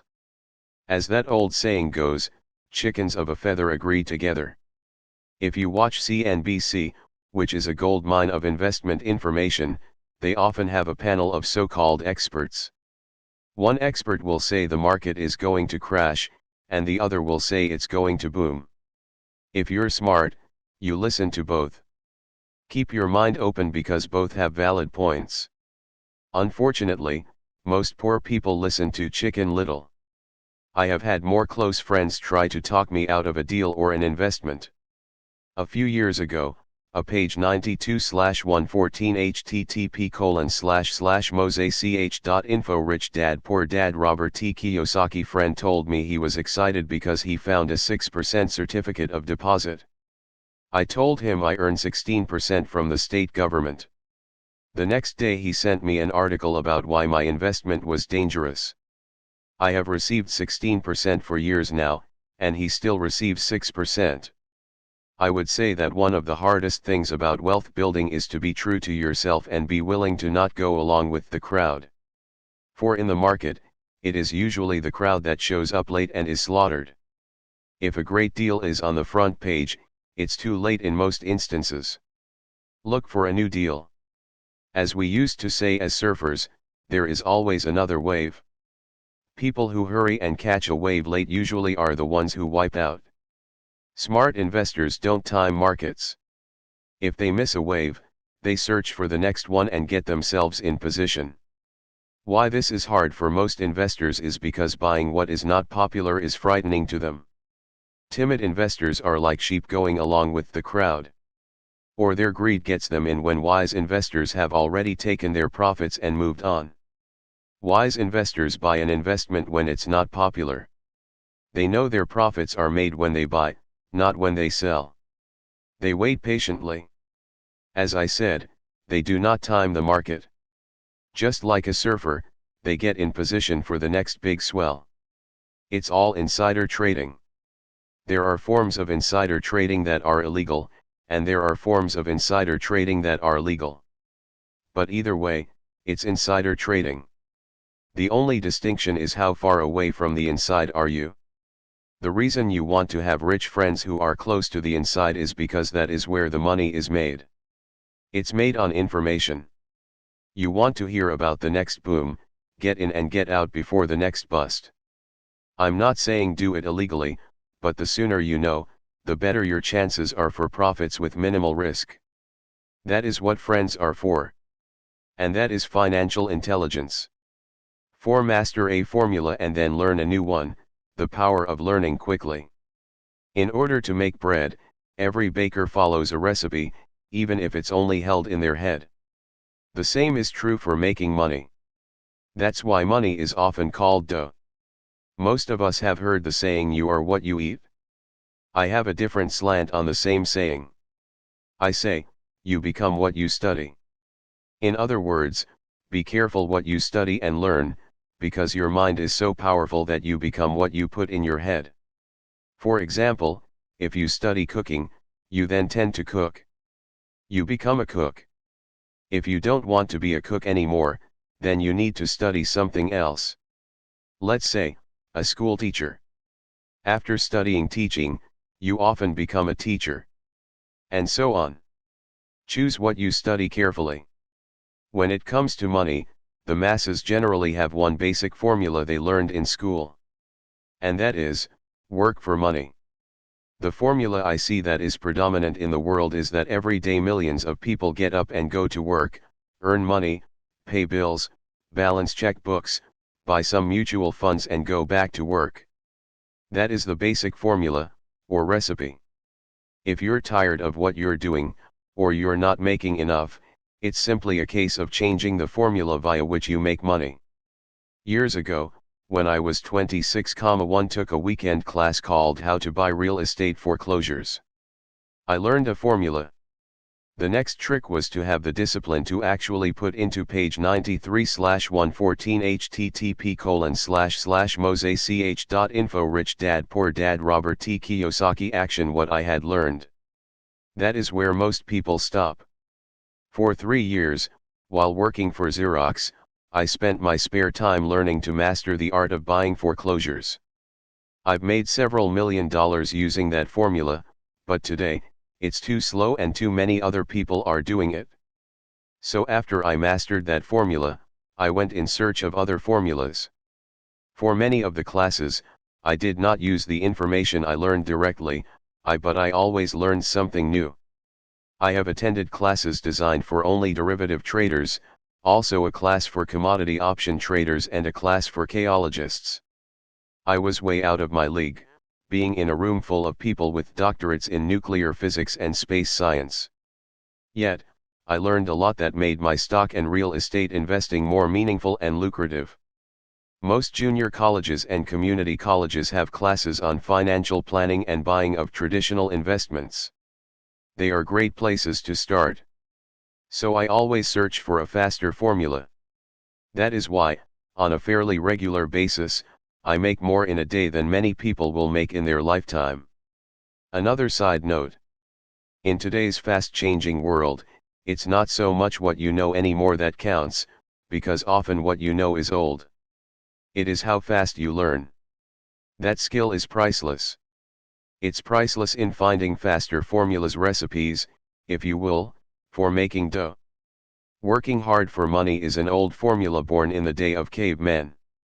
5. Pay yourself first, the power of self-discipline. If you cannot get control of yourself, do not try to get rich. You might first want to join the Marine Corps or some religious order so you can get control of yourself. It makes no sense to invest, make money and blow it. It is the lack of self-discipline that causes most lottery winners to go broke soon after winning millions. It is the lack of self-discipline that causes people who get a raise to immediately go out and buy a new car or take a cruise. It is difficult to say which of the 10 steps is the most important. But of all the steps, this step is probably the most difficult to master if it is not already a part of your makeup. I would venture to say that it is the lack of personal self-discipline that is the number one delineating factor between the rich, the poor, and the middle class. Simply put, people who have low self-esteem and low tolerance for financial pressure can never, and I mean never, be rich. As I have said, a lesson learned from my rich dad was that the world will push you around. The world pushes people around not because other people are bullies, but because the individual lacks internal control and discipline. People who lack internal fortitude often become victims of those who have self-discipline. In the entrepreneur classes I teach, I constantly remind people to not focus on their product, service, or widget, but to focus on developing management skills. The 3 most important management skills necessary to start your own business are: 1. Management of cash flow. 2. Management of people. 3. Management of personal time. Page 94/114 http://mosech.info. Rich Dad Poor Dad Robert T. Kiyosaki. I would say, the skills to manage these 3 apply to anything, not just entrepreneurs. The 3 matter in the way you live your life as an individual, or as part of a family, a business, a charitable organization, a city, or a nation. Each of these skills is enhanced by the mastery of self-discipline. I do not take the saying "pay yourself first" lightly. The Richest Man in Babylon, by George Clason, is where the statement "pay yourself first" comes from. Millions of copies have been sold. But while millions of people freely repeat that powerful statement, few follow the advice. As I said, financial literacy allows one to read numbers, and numbers tell the story. By looking at a person's income statement and balance sheet, I can readily see if people who spout the words "pay yourself first" actually practice what they preach. A picture is worth 1,000 words. So let's again compare the financial statements of people who pay themselves first against someone who doesn't. People who pay themselves first plus plus job income caret expense plus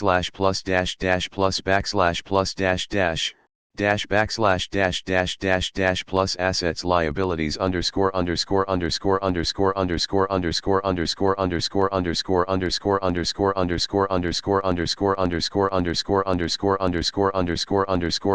someone who pays everyone else first, often there is nothing left plus job income expense nothing left plus page 95/114 http://mosech.info. Rich Dad Poor Dad Robert T. Kiyosaki. Assets liabilities Study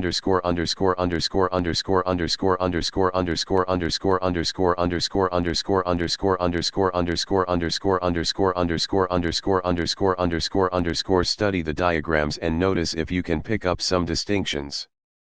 Again, it has to do with understanding cash flow, which tells the story.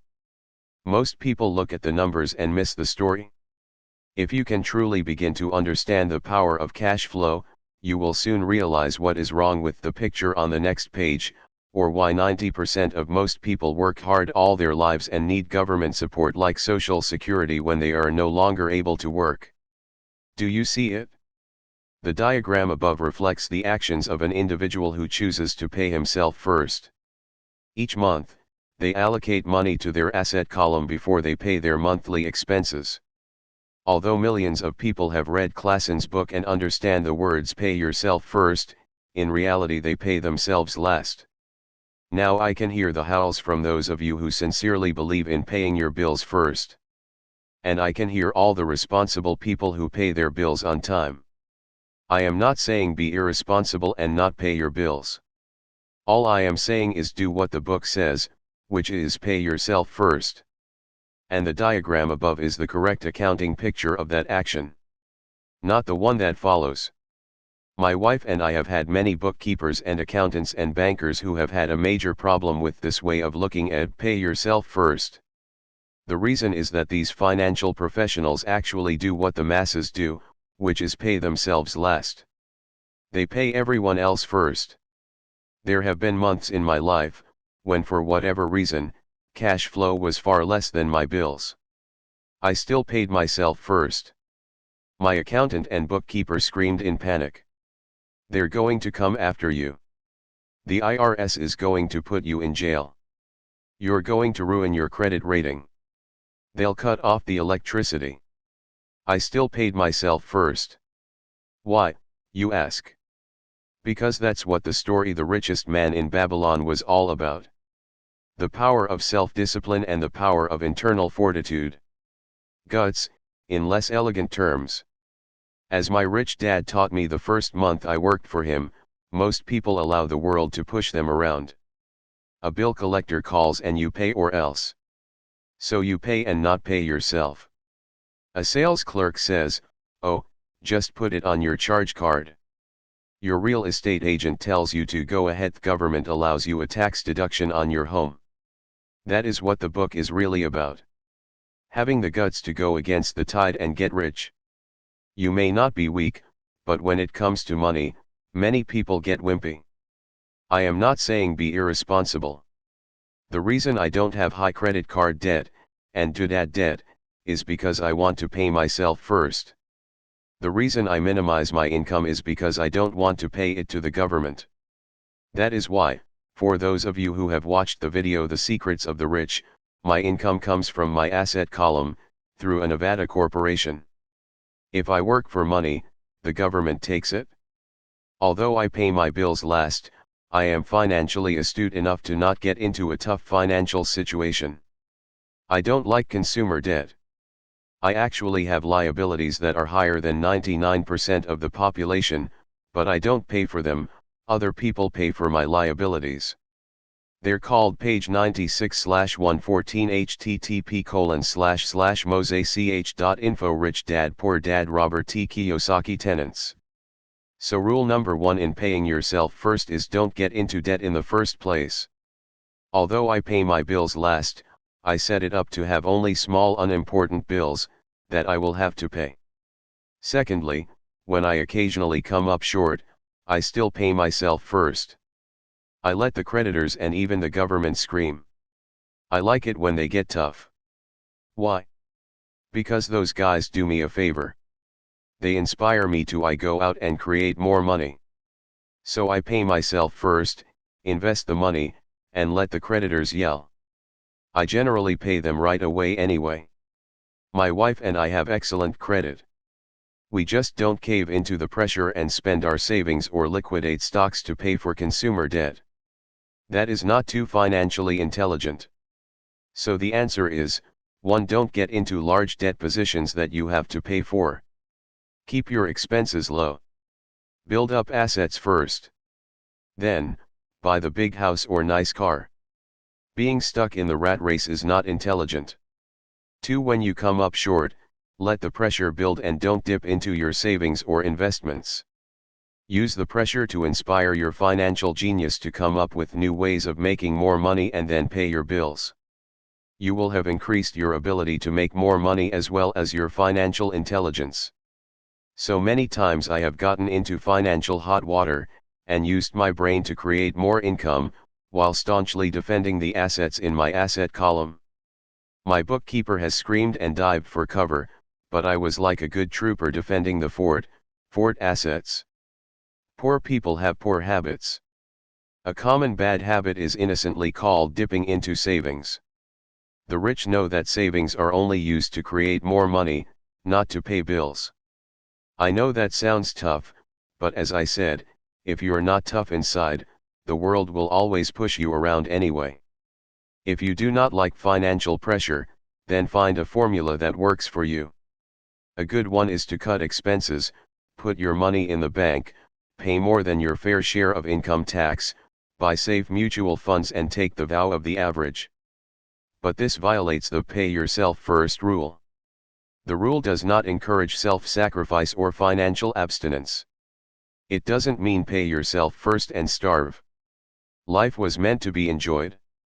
If you call on your financial genius, you can have all the goodies of life, get rich and pay bills, without sacrificing the good life. And that is financial intelligence. 6. Pay your brokers well, the power of good advice. I often see people posting a sign in front of their house that says, "For sale by owner." Or I see on TV today many people claiming to be discount brokers. My rich dad taught me to take the opposite tack. He believed in paying professionals well, and I have adopted that policy also. Today, I have expensive attorneys, accountants, real estate brokers and stock brokers. Why? Because if, and I do mean if, the people are professionals, their services should make you money. And the more money they make, the more money I make. We live in the information age. Information is priceless. A good broker should provide you with information as well as take the time to educate you. I have several brokers who are willing to do that for me. Some taught me when I had little or no money, and I am still with them today. Page 97/114 http://mosech.info Rich Dad Poor Dad Robert T. Kiyosaki. What I pay a broker is tiny in comparison with what kind of money I can make because of the information they provide. I love it when my real estate broker or stock broker makes a lot of money. Because it usually means I made a lot of money. A good broker saves me time in addition to making me money, as when I bought the piece of vacant land for $9,000 and sold it immediately for over $25,000, so I could buy my Porsche quicker. A broker is your eyes and ears to the market. They're there every day, so I do not have to be. I'd rather play golf. Also, people who sell their house on their own must not value their time much. Why would I want to save a few bucks when I could use that time to make more money or spend it with those I love? What I find funny is that so many poor and middle class people insist on tipping restaurant help 15 to 20% even for bad service and complain about paying a broker 3 to 7%. They enjoy tipping people in the expense column and stiffing people in the asset column. That is not financially intelligent. All brokers are not created equal. Unfortunately, most brokers are only salespeople. I would say the real estate salespeople are the worst. They sell, but they themselves own little or no real estate. There is a tremendous difference between a broker who sells houses and a broker who sells investments. And that is true for stock, bond, mutual fund, and insurance brokers who call themselves financial planners. As in the fairy tale, you kiss a lot of frogs to find one prince. Just remember the old saying, never ask an encyclopedia salesperson if you need an encyclopedia. When I interview any paid professional, I first find out how much property or stocks they personally own and what percentage they pay in taxes. And that applies to my tax attorney as well as my accountant. I have an accountant who minds her own business. Her profession is accounting, but her business is real estate. I used to have an accountant that was a small business accountant, but he had no real estate. I switched because we did not love the same business. Find a broker who has your best interests at heart. Many brokers will spend the time educating you, and they could be the best asset you find. Just be fair, and most of them will be fair to you. If all you can think about is cutting their commissions, then why should they want to be around you? It's just simple logic. As I said earlier, one of the management skills is the management of people. Many people only manage people they feel smarter than and they have power over, such as subordinates in a work situation. Many middle managers remain middle managers, failing to get promoted because they know how to work with people below them, but not with people above them. The real skill is to manage and pay well the people who are smarter than you in some technical area. That is why companies have a board of directors. You should have one, too. And that is financial intelligence. 7. Be an Indian giver. This is the power of getting something for nothing. When the first page 98/114 http://mosech.info Rich Dad Poor Dad Robert T. Kiyosaki White settlers came to America, they were taken aback by a cultural practice some American Indians had. For example, if a settler was cold, the Indian would give the person a blanket. Mistaking it for a gift, the settler was often offended when the Indian asked for it back. The Indians also got upset when they realized the settlers did not want to give it back. That is where the term Indian giver came from. A simple cultural misunderstanding. In the world of the asset column, being an Indian giver is vital to wealth. The sophisticated investor's first question is, how fast do I get my money back? They also want to know what they get for free, also called a piece of the action. That is why the ROI, or return of an on investment, is so important. For example, I found a small condominium, a few blocks from where I live, that was in foreclosure. The bank wanted $60,000, and I submitted a bid for $50,000, which they took, simply because, along with my bid, was a cashier's check for $50,000. They realized I was serious. Most investors would say, "Aren't you tying up a lot of cash? Would it not be better to get a loan on it?" The answer is, not in this case.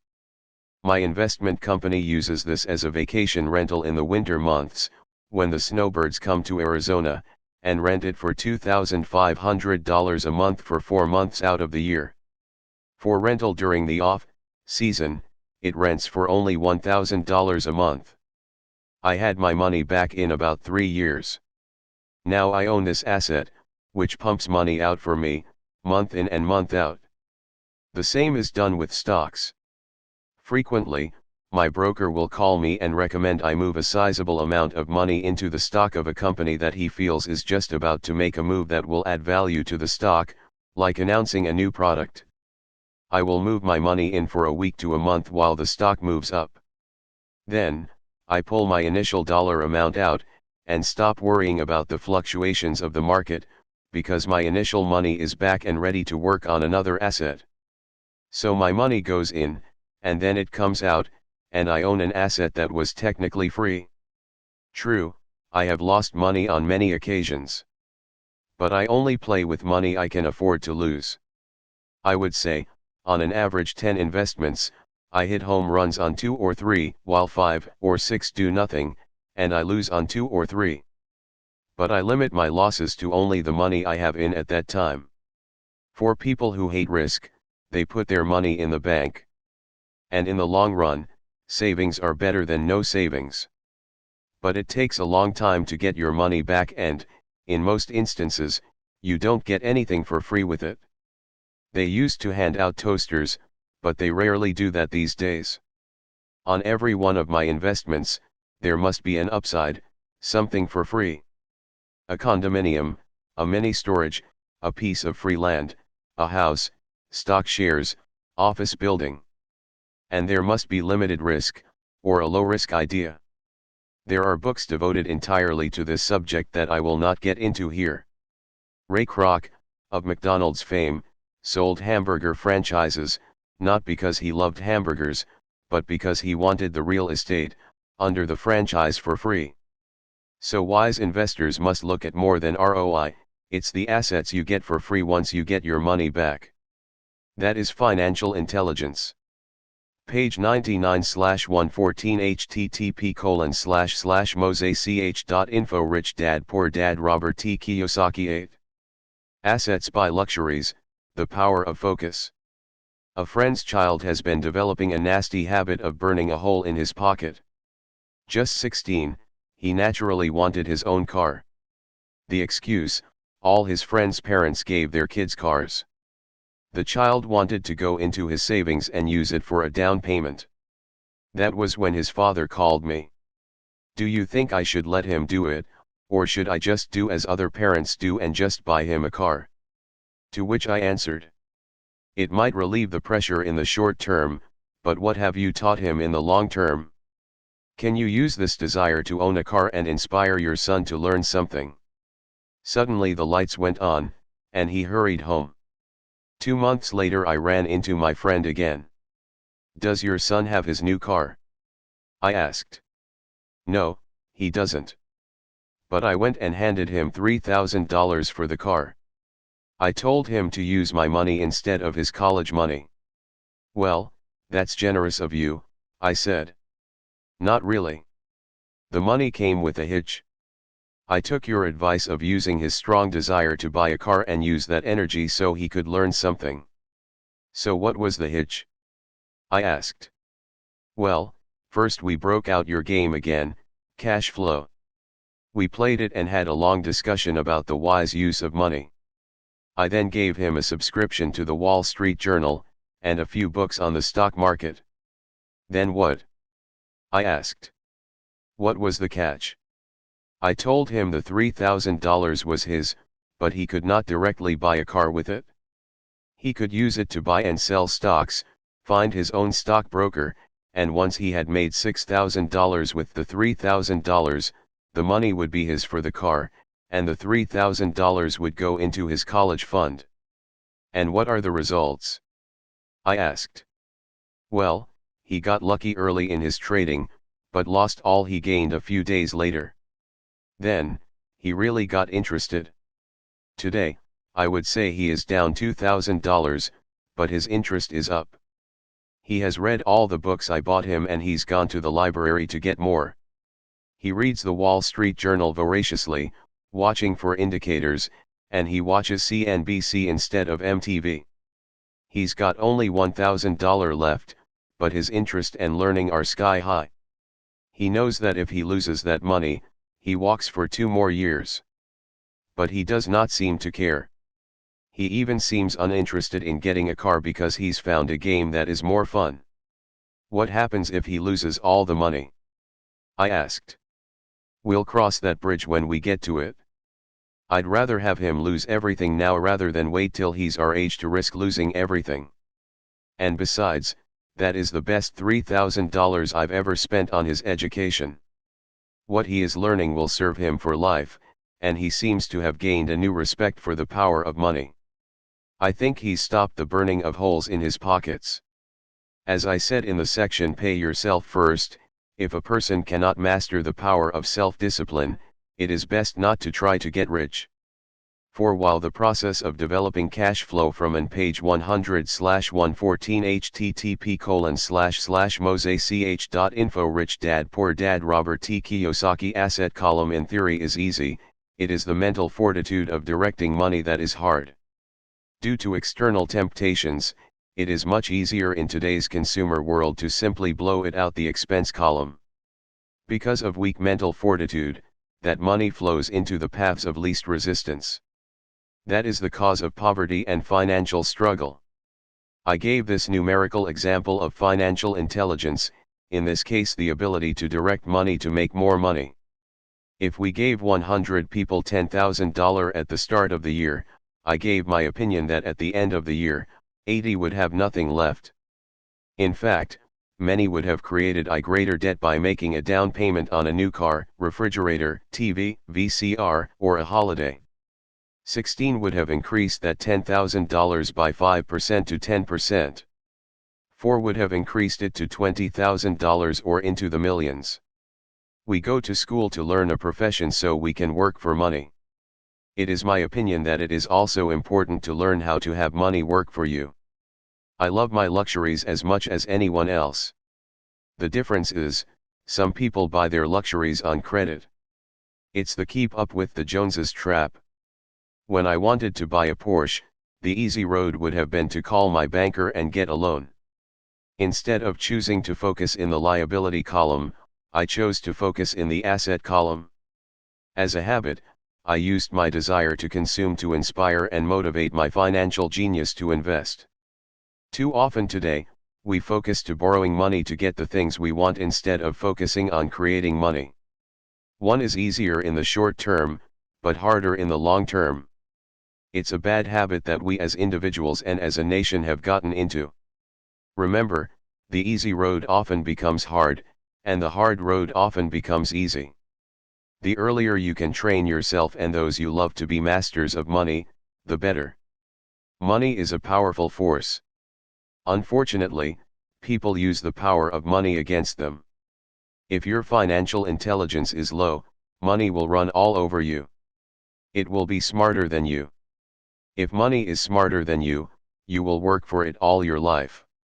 To be the master of money, you need to be smarter than it.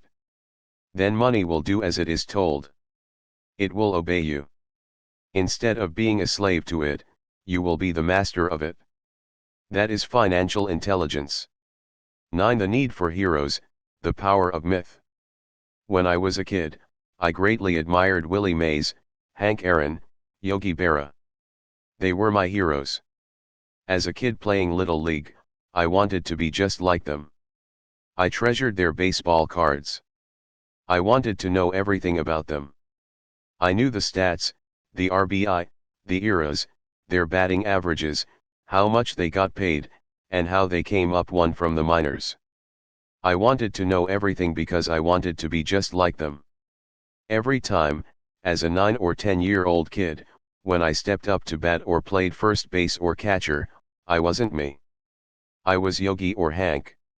It's one of the most powerful ways we learn that we often lose as adults. We lose our heroes. We lose our naivete. Today, I watch young kids playing basketball near my home. On the court they're not little Johnny, they're Michael Jordan, Sir Charles, or Clyde. Copying or emulating heroes is true. Page 101/114 http://mosech.info Rich Dad Poor Dad Robert T. Kiyosaki Power Learning. And that is why when someone like O.J. Simpson falls from grace, there is such a huge outcry. There is more than just a courtroom trial. It is the loss of a hero. Someone people grew up with, looked up to, and wanted to be like. Suddenly we need to rid ourselves of that person. I have new heroes as I grow older. I have golf heroes such as Peter Jacobsen, Fred Couples, and Tiger Woods. I copy their swings and do my best to read everything I can about them. I also have heroes such as Donald Trump, Warren Buffett, Peter Lynch, George Soros, and Jim Rogers. In my older years, I know their stats just like I knew the eras and RBI of my baseball heroes. I follow what Warren Buffett invests in, and read anything I can about his point of view on the market. I read Peter Lynch's book to understand how he chooses stocks. And I read about Donald Trump, trying to find out how he negotiates and puts deals together. Just as I was not me when I was up to bat, when I'm in the market or I'm negotiating a deal, I am subconsciously acting with the bravado of Trump. Or when analyzing a trend, I look at it as though Peter Lynch were doing it. By having heroes, we tap into a tremendous source of raw genius.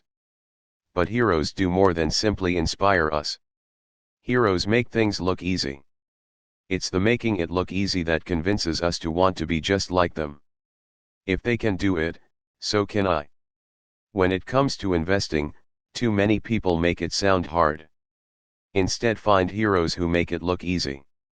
10. Teach and you shall receive, the power of giving. Both of my dads were teachers. My rich dad taught me a lesson I have carried all my life, and that was the necessity of being charitable or giving. My educated dad gave a lot by the way of time and knowledge, but almost never gave away money. As I said, he usually said that he would give when he had some extra money. Of course, there was rarely any extra. My rich dad gave money as well as education. He believed firmly in tithing. If you want something, you first need to give, he would always say. When he was short of money, he simply gave money to his church or to his favorite charity. If I could leave one single idea with you, it is that idea. Whenever you feel short or in need of something, give what you want first and it will come back in buckets. That is true for money, a smile, love, friendship. I know it is often the last thing a person may want to do, but it has always worked for me. I just trust that the principle of reciprocity it is true, and I give what I want. I want money, so I give money, and it comes back in multiples. I want sales, so I help someone else sell something, and sales come to me. I want contacts and I help someone else get contacts, and like magic, contacts come to me. I heard a saying years ago that went, God does not need to receive, but humans need to give. My rich dad would often say, poor people are more greedy than rich people. He would explain that if a person was rich, that person was providing something that other people wanted. In my life, over all these years, whenever I have felt needy or short of money or short of help, I simply went out or found in my heart what I wanted, and decided to give it first. And when I gave, it always came back. Page 102/114 http://mosech.info Rich Dad Poor Dad Robert T. Kiyosaki. It reminds me of the story of the guy sitting with firewood in his arms on a cold freezing night, and he is yelling at the pot-bellied stove, when you give me some heat, then I'll put some wood in. And when it comes to money, love, happiness, sales, and contacts, all one needs to remember is first to give what you want and it will come back in droves. Often just the process of thinking of what I want, and how could I give what I want to someone else, breaks free a torrent of bounty.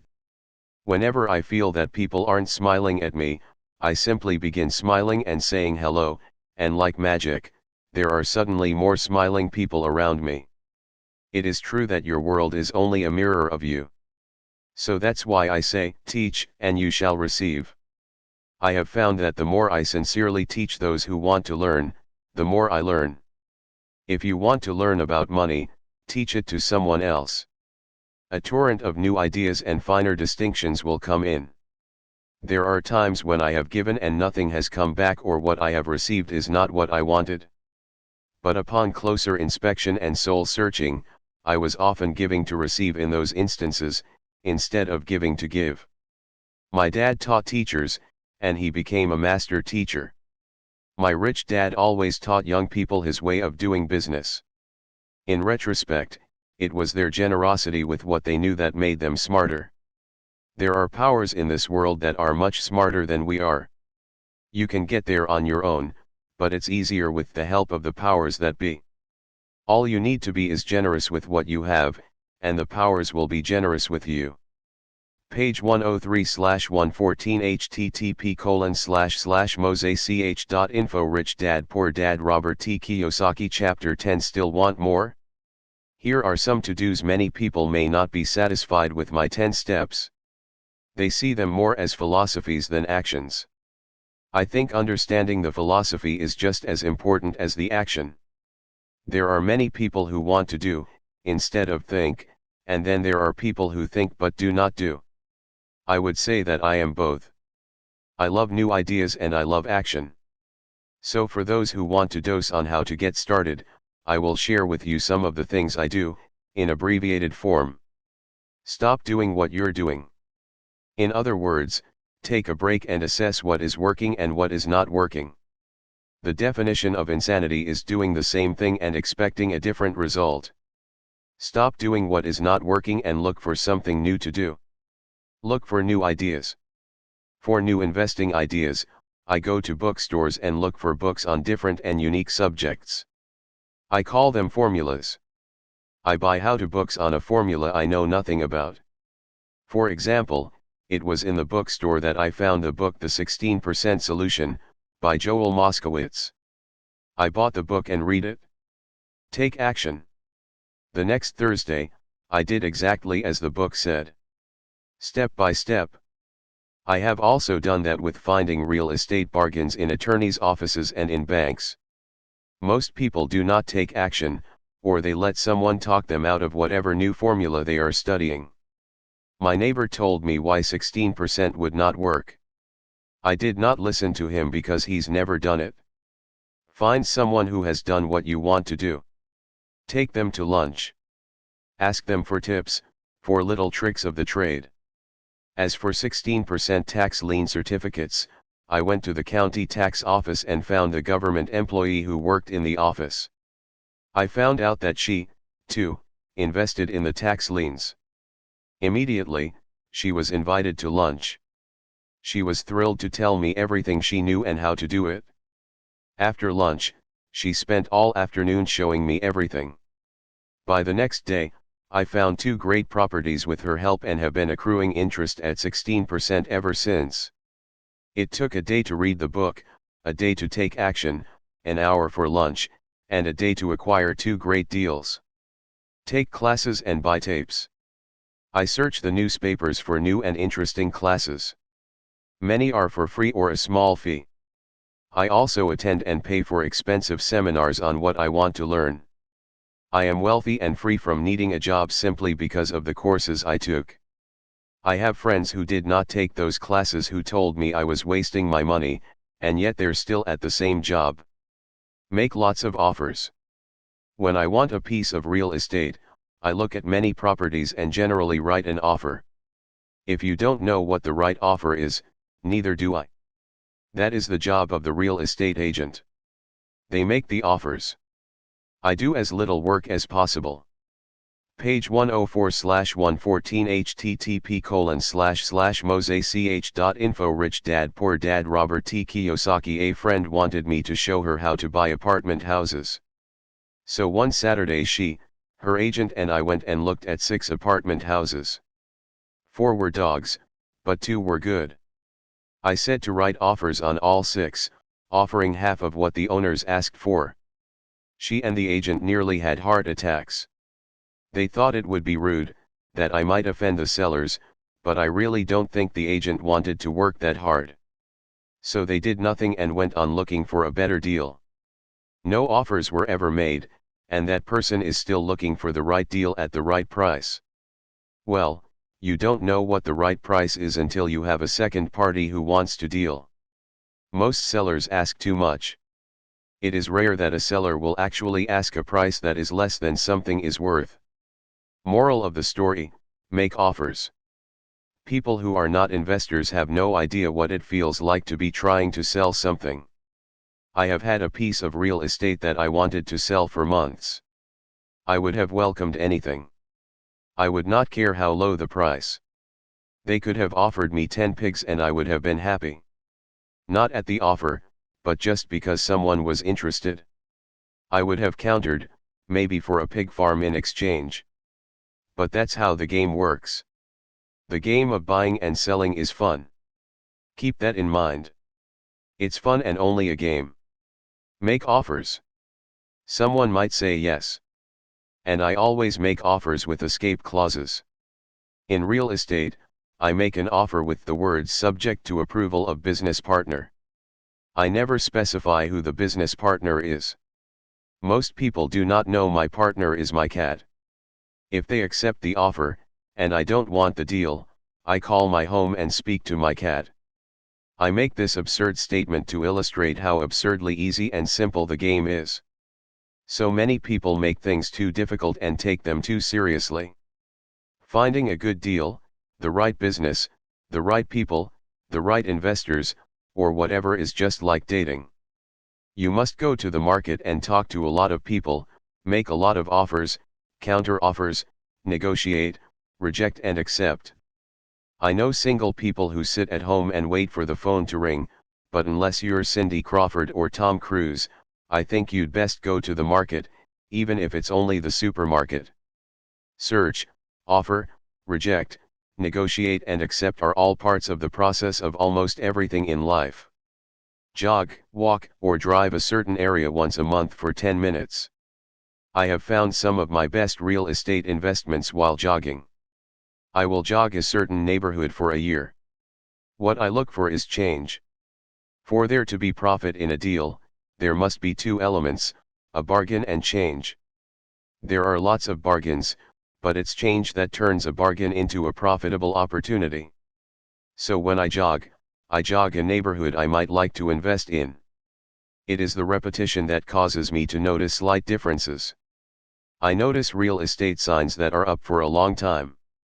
That means the seller might be more agreeable to deal. I watch for moving trucks, going in or out. I stop and talk to the drivers. I talk to the postal carriers. It's amazing how much information they acquire about an area. I find a bad area, especially an area that the news has scared everyone away from. I drive it for sometimes a year waiting for signs of something changing for the better. I talk to retailers, especially new ones, and find out why they're moving in. It takes only a few minutes a month, and I do it while doing something else, like exercising, or going page 105/114 http://mosech.info. Rich Dad Poor Dad Robert T. Kiyosaki. To and from the store. As for stocks, I like Peter Lynch's book Beating the Street for his formula for selecting stocks that grow in value. I have found that the principles of finding value are the same regardless if it's real estate, stocks, mutual funds, new companies, a new pet, a new home, a new spouse, or a bargain on laundry detergent. The process is always the same. You need to know what you're looking for and then go look for it. Why consumers will always be poor. When the supermarket has a sale on, say, toilet paper, the consumer runs in and stocks up. When the stock market has a sale, most often called a crash or correction, the consumer runs away from it. When the supermarket raises its prices, the consumer shops elsewhere. When the stock market raises its prices, the consumer starts buying. Look in the right places. A neighbor bought a condominium for $100,000. I bought the identical condo next door to his for $50,000. He told me he's waiting for the price to go up. I told him that his profit is made when you buy, not when you sell. He shopped with a real estate broker who owns no property of her own. I shopped at the foreclosure department of a bank. I paid $500 for a class on how to do this. My neighbor thought that the $500 for a real estate investment class was too expensive. He said he could not afford it, and he couldn't afford the time. So he waits for the price to go up. I look for people who want to buy first, then I look for someone who wants to sell. A friend was looking for a certain piece of land. He had the money and did not have the time. I found a large piece of land larger than what my friend wanted to buy, tied it up with an option, called my friend and he wanted a piece of it. So I sold the piece to him and then bought the land. I kept the remaining land as mine for free. Moral of the story: buy the pie and cut it in pieces. Most people look for what they can afford, so they look too small. They buy only a piece of the pie, so they end up paying more for less. Small thinkers don't get the big breaks. If you want to get richer, think bigger first. Retailers love giving volume discounts, simply because most business people love big spenders. So even if you're small, you can always think big. When my company was in the market for computers, I called several friends and asked them if they were ready to buy also. We then went to different dealers and negotiated a great deal because we wanted to buy so many. I have done the same with stocks.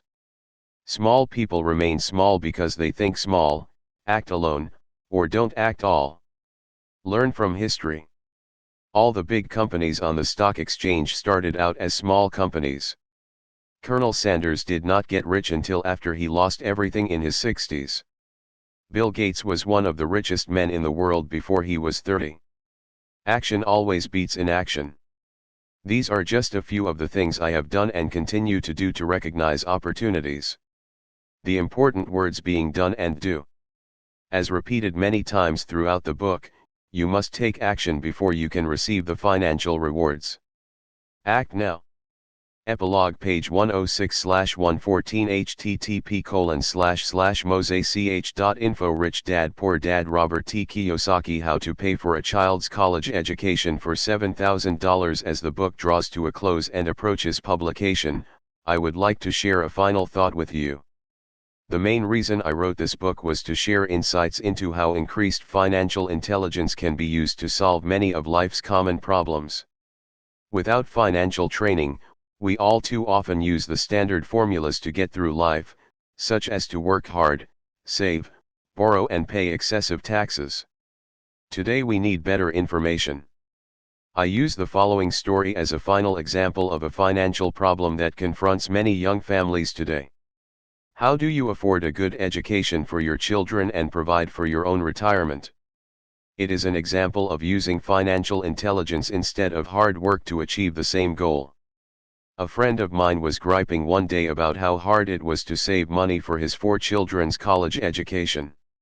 He was putting $300 away in a mutual fund each month and had so far accumulated about $12,000. He estimated he needed $400,000 to get 4 children through college.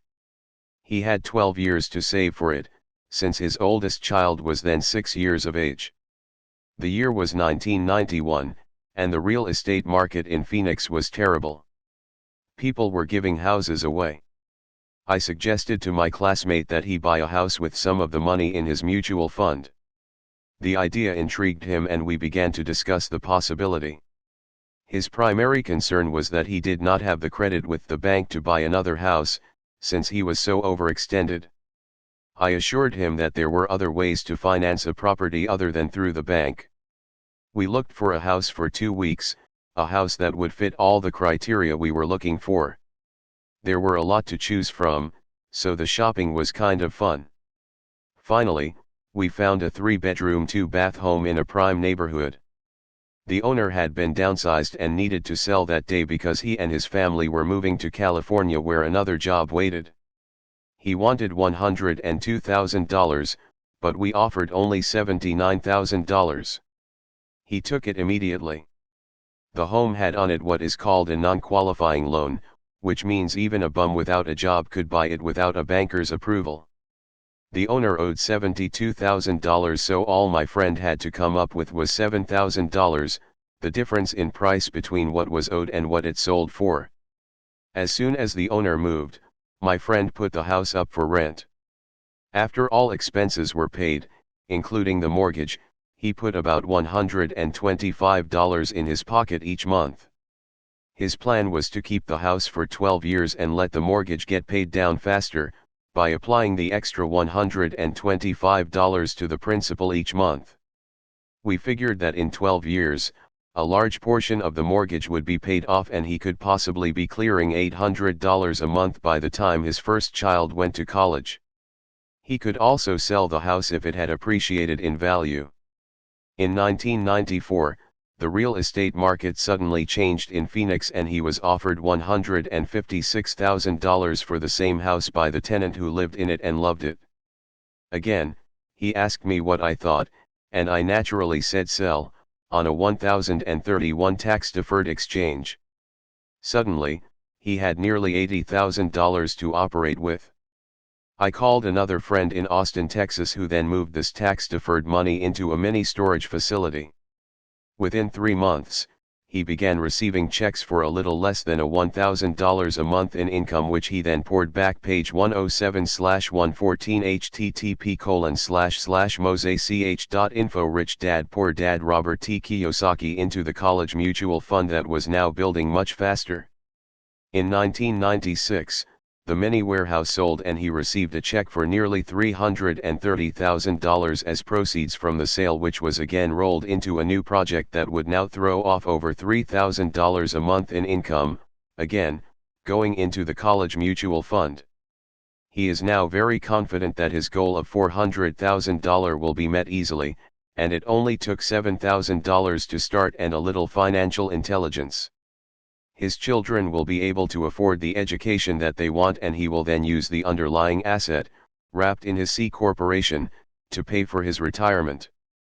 As a result of this successful investment strategy, he will be able to retire early. Thank you for reading this book. I hope it has provided some insights into utilizing the power of money to work for you. Today, we need greater financial intelligence to simply survive. The idea that it takes money to make money is the thinking of financially unsophisticated people. It does not mean that they're not intelligent. They have simply not learned the science of making money. Money is only an idea. If you want more money, simply change your thinking. Every self-made person started small with an idea, then turned it into something big. The same applies with investing. It takes only a few dollars to start and grow it into something big. I meet so many people who spend their lives chasing the big deal, or trying to amass a lot of money to get into a big deal, but to me that is foolish. Too often I have seen unsophisticated investors put their large nest egg into one deal and lose most of it rapidly. They may have been good workers, but they were not good investors. Education and wisdom about money are important. Start early. Buy a book. Go to a seminar. Practice. Start small. I turned $5,000 cash into a $1 million asset, producing $5,000 a month cash flow in less than 6 years. But I started learning as a kid. I encourage you to learn because it's not that hard. In fact, it's kind of easy once you get the hang of it. I think I have made my message clear. It's what is in your head that determines what is in your hands. Money is only an idea. There is a great book called Think and Grow Rich. The title is not Work Hard and Grow Rich. Learn to have money work hard for you and your life will be easier and happier. Today, don't play it safe, play it smart. Take action. Many of you were given two great gifts, your mind and your time. It is up to you to do what you please with both. With each dollar bill that enters your hand, you and only you have the power to determine your destiny. Spend it foolishly, you choose to be poor. Spend it on liabilities, you join the middle class. Invest it in your mind and learn how to acquire assets, and you will be choosing wealth as your goal and your future. The choice is yours and only yours. Every day with every dollar, you decide to be rich, poor, or middle class. Choose to share this knowledge with your children, and you choose to prepare them for the world that awaits. No one else will. You and your children's future will be determined by choices you make today, not tomorrow. We wish you great wealth and much happiness with this fabulous gift called life. Page 108/114 http://mosech.info Rich Dad Poor Dad Robert T. Kiyosaki Robert Kiyosaki, Sharon Lecter about the authors Robert T. Kiyosaki. The main reason people struggle financially is because they spent years in school but learned nothing about money. The result is, people learn to work for money, but never learn to have money work for them, says Robert. Born and raised in Hawaii, Robert is fourth-generation Japanese American. He comes from a prominent family of educators. His father was the head of education for the state of Hawaii.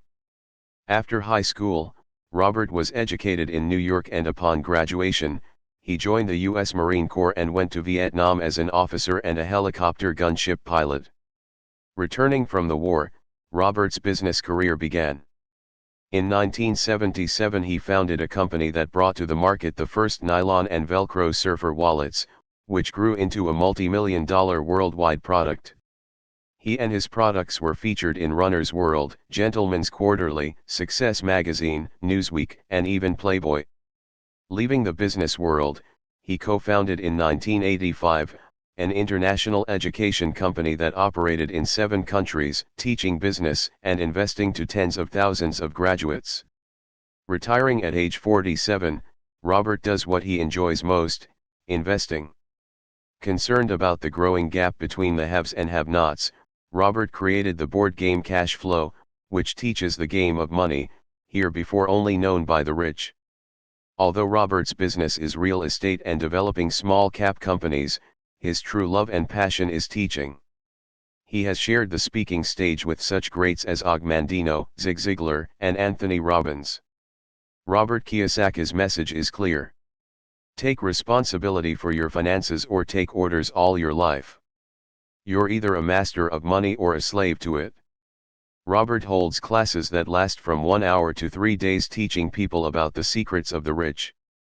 Although his subjects run from investing for high returns and low risk, to teaching your children to be rich, to starting companies and selling them, he has one solid earth-shaking message. And that message is, awaken the financial genius that lies within you. Your genius is waiting to come out. This is what world-famous speaker and author Anthony Robbins says about Robert's work. Robert Kiyosaki's work in education is powerful, profound, and life-changing. I salute his efforts and recommend him highly. During this time of great economic change, Robert's message is priceless. About the authors: Sharon L. Lecter, wife and mother of 3, CPA, consultant to the toy and publishing industries and business owner, Sharon Lecter has dedicated her professional efforts to the field of education. She graduated with honors from Florida State University with a degree in accounting. She joined the ranks of what was then one of the Big 8 accounting firms, and went on to become the CFO of a turnaround company in the computer industry, tax director for a national insurance company, and founder and associate publisher of the first regional women's magazine, Page 109/114, http://mosech.info. Rich Dad Poor Dad. Robert T. Kiyosaki in Wisconsin, all while maintaining her professional credentials as a CPA. Her focus quickly changed to education as she watched her own 3 children grow. It was a struggle to get them to read. They would rather watch TV. So she was delighted to join forces with the inventor of the first electronic talking book and help expand the electronic book industry to a multi-million-dollar international market. Today, she remains a pioneer in developing new technologies to bring the book back into children's lives. As her own children grew, she was keenly involved in their education. She became a vocal activist in the areas of mathematics, computers, reading, and writing education. Our current educational system has not been able to keep pace with the global and technological changes in the world today. We must teach our young people the skills, both scholastic and financial, that they will need not only to survive, but to flourish, in the world they face. As co-author of Rich Dad Poor Dad and the Cash Flow Quadrant, she now focuses her efforts in helping to create educational tools for anyone interested in bettering their own financial education. Page 110/114, http://mosech.info. Rich Dad Poor Dad. Robert T. Kiyosaki. Epilogue: How to Pay for a Child's College Education for $7,000. As the book draws to a close and approaches publication, I would like to share a final thought with you. The main reason I wrote this book was to share insights into how increased financial intelligence can be used to solve many of life's common problems. Without financial training, we all too often use the standard formulas to get through life, such as to work hard, save, borrow, and pay excessive taxes. Today we need better information. I use the following story as a final example of a financial problem that confronts many young families today. How do you afford a good education for your children and provide for your own retirement?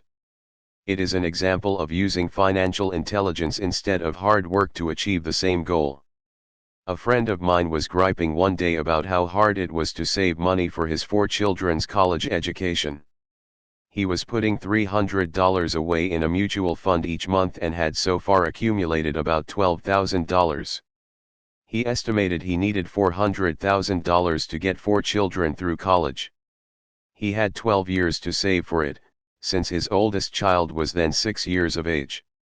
The year was 1991, and the real estate market in Phoenix was terrible. People were giving houses away. I suggested to my classmate that he buy a house with some of the money in his mutual fund. The idea intrigued him and we began to discuss the possibility. His primary concern was that he did not have the credit with the bank to buy another house, since he was so overextended. I assured him that there were other ways to finance a property other than through the bank. We looked for a house for 2 weeks, a house that would fit all the criteria we were looking for. There were a lot to choose from, so the shopping was kind of fun. Finally, we found a 3-bedroom 2-bath home in a prime neighborhood.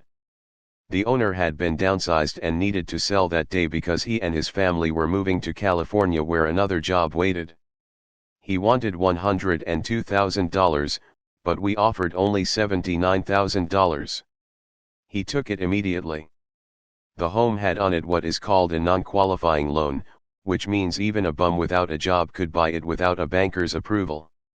The owner owed $72,000, so all my friend had to come up with was $7,000, the difference in price between what was owed and what it sold for. As soon as the owner moved, my friend put the house up for rent. After all expenses were paid, including the mortgage, he put about $125 in his pocket each month. His plan was to keep the house for 12 years and let the mortgage get paid down faster, by applying the extra $125 to the principal each month. We figured that in 12 years, a large portion of the mortgage would be paid off and he could possibly be clearing $800 a month by the time his first child went to college. He could also sell the house if it had appreciated in value. In 1994, the real estate market suddenly changed in Phoenix and he was offered $156,000 for the same house by the tenant who lived in it and loved it.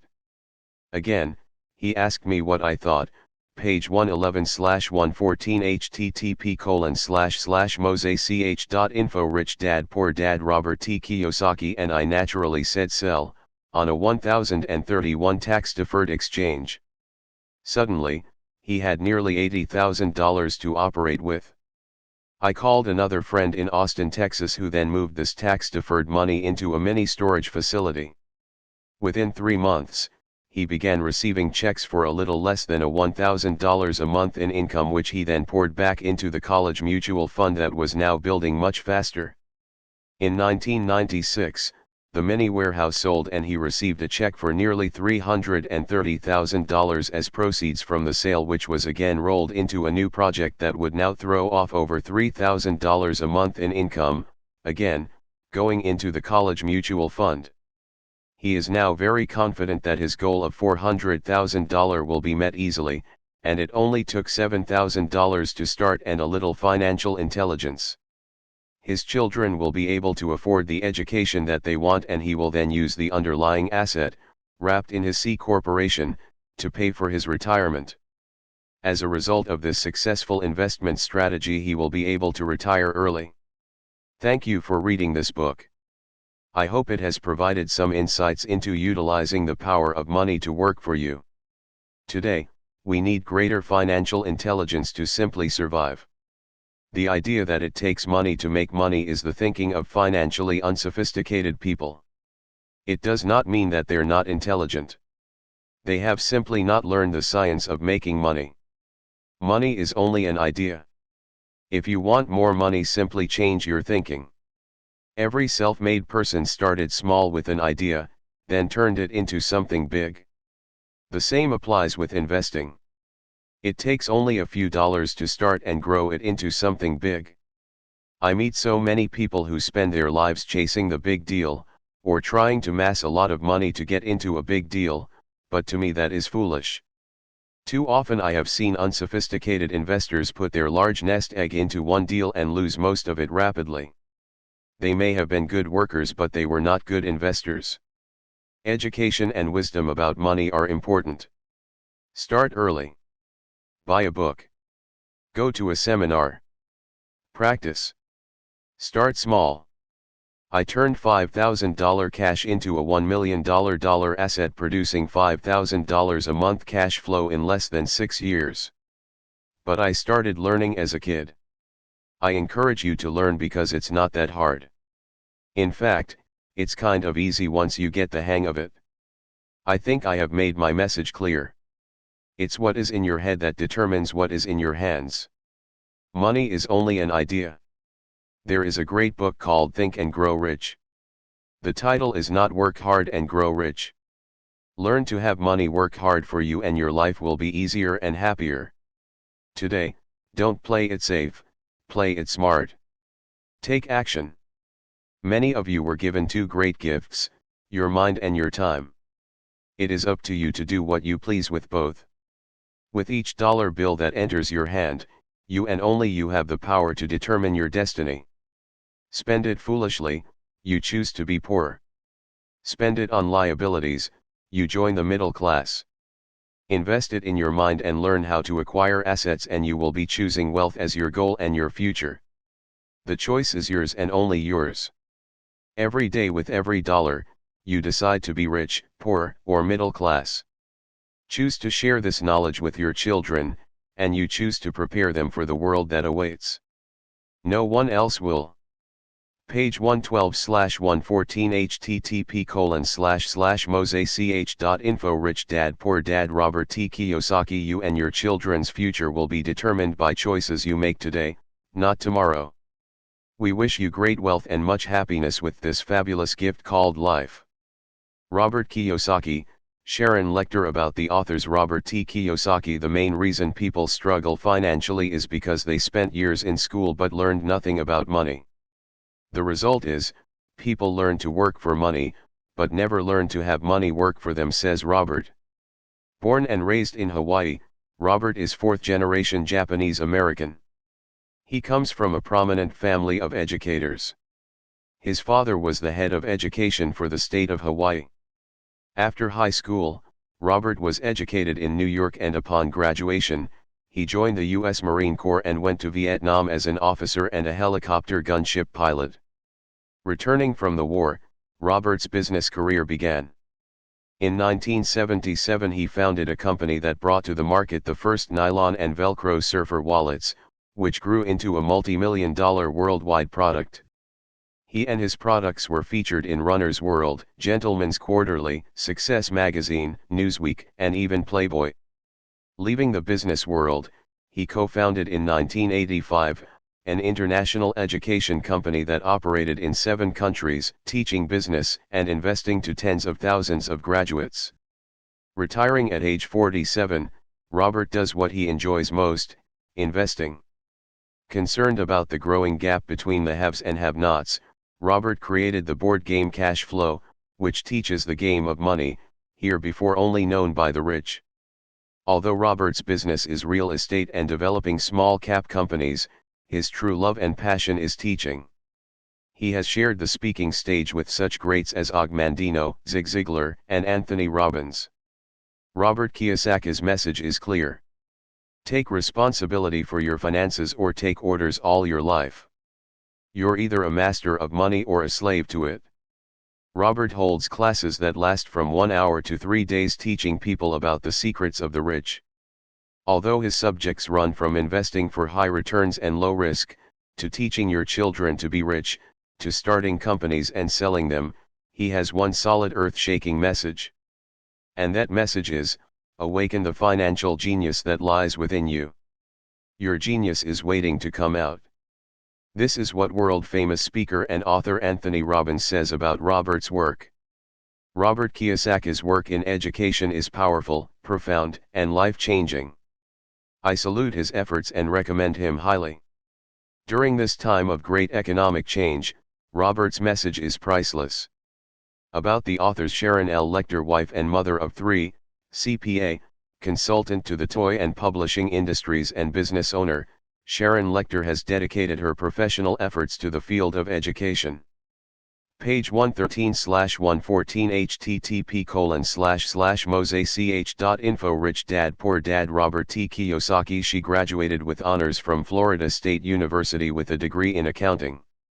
She joined the ranks of what was then one of the Big 8 accounting firms, and went on to become the CFO of a turnaround company in the computer industry, tax director for a national insurance company, and founder and associate publisher of the first regional women's magazine in Wisconsin, all while maintaining her professional credentials as a CPA. Her focus quickly changed to education as she watched her own 3 children grow. It was a struggle to get them to read. They would rather watch TV. So she was delighted to join forces with the inventor of the first electronic talking book and help expand the electronic book industry to a multi-million-dollar international market. Today, she remains a pioneer in developing new technologies to bring the book back into children's lives. As her own children grew, she was keenly involved in their education. She became a vocal activist in the areas of mathematics, computers, reading, and writing education. Our current educational system has not been able to keep pace with the global and technological changes in the world today. We must teach our young people the skills, both scholastic and financial, that they will need not only to survive, but to flourish, in the world they face. As co-author of Rich Dad Poor Dad and the Cash Flow Quadrant, she now focuses her efforts in helping to create educational tools for anyone interested in bettering their own financial education.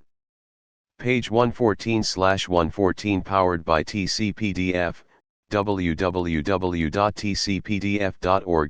http://mosech.info //mosech.info //mosech.info //mosech.info //mosech.info //mosech.info //mosech.info //mosech.info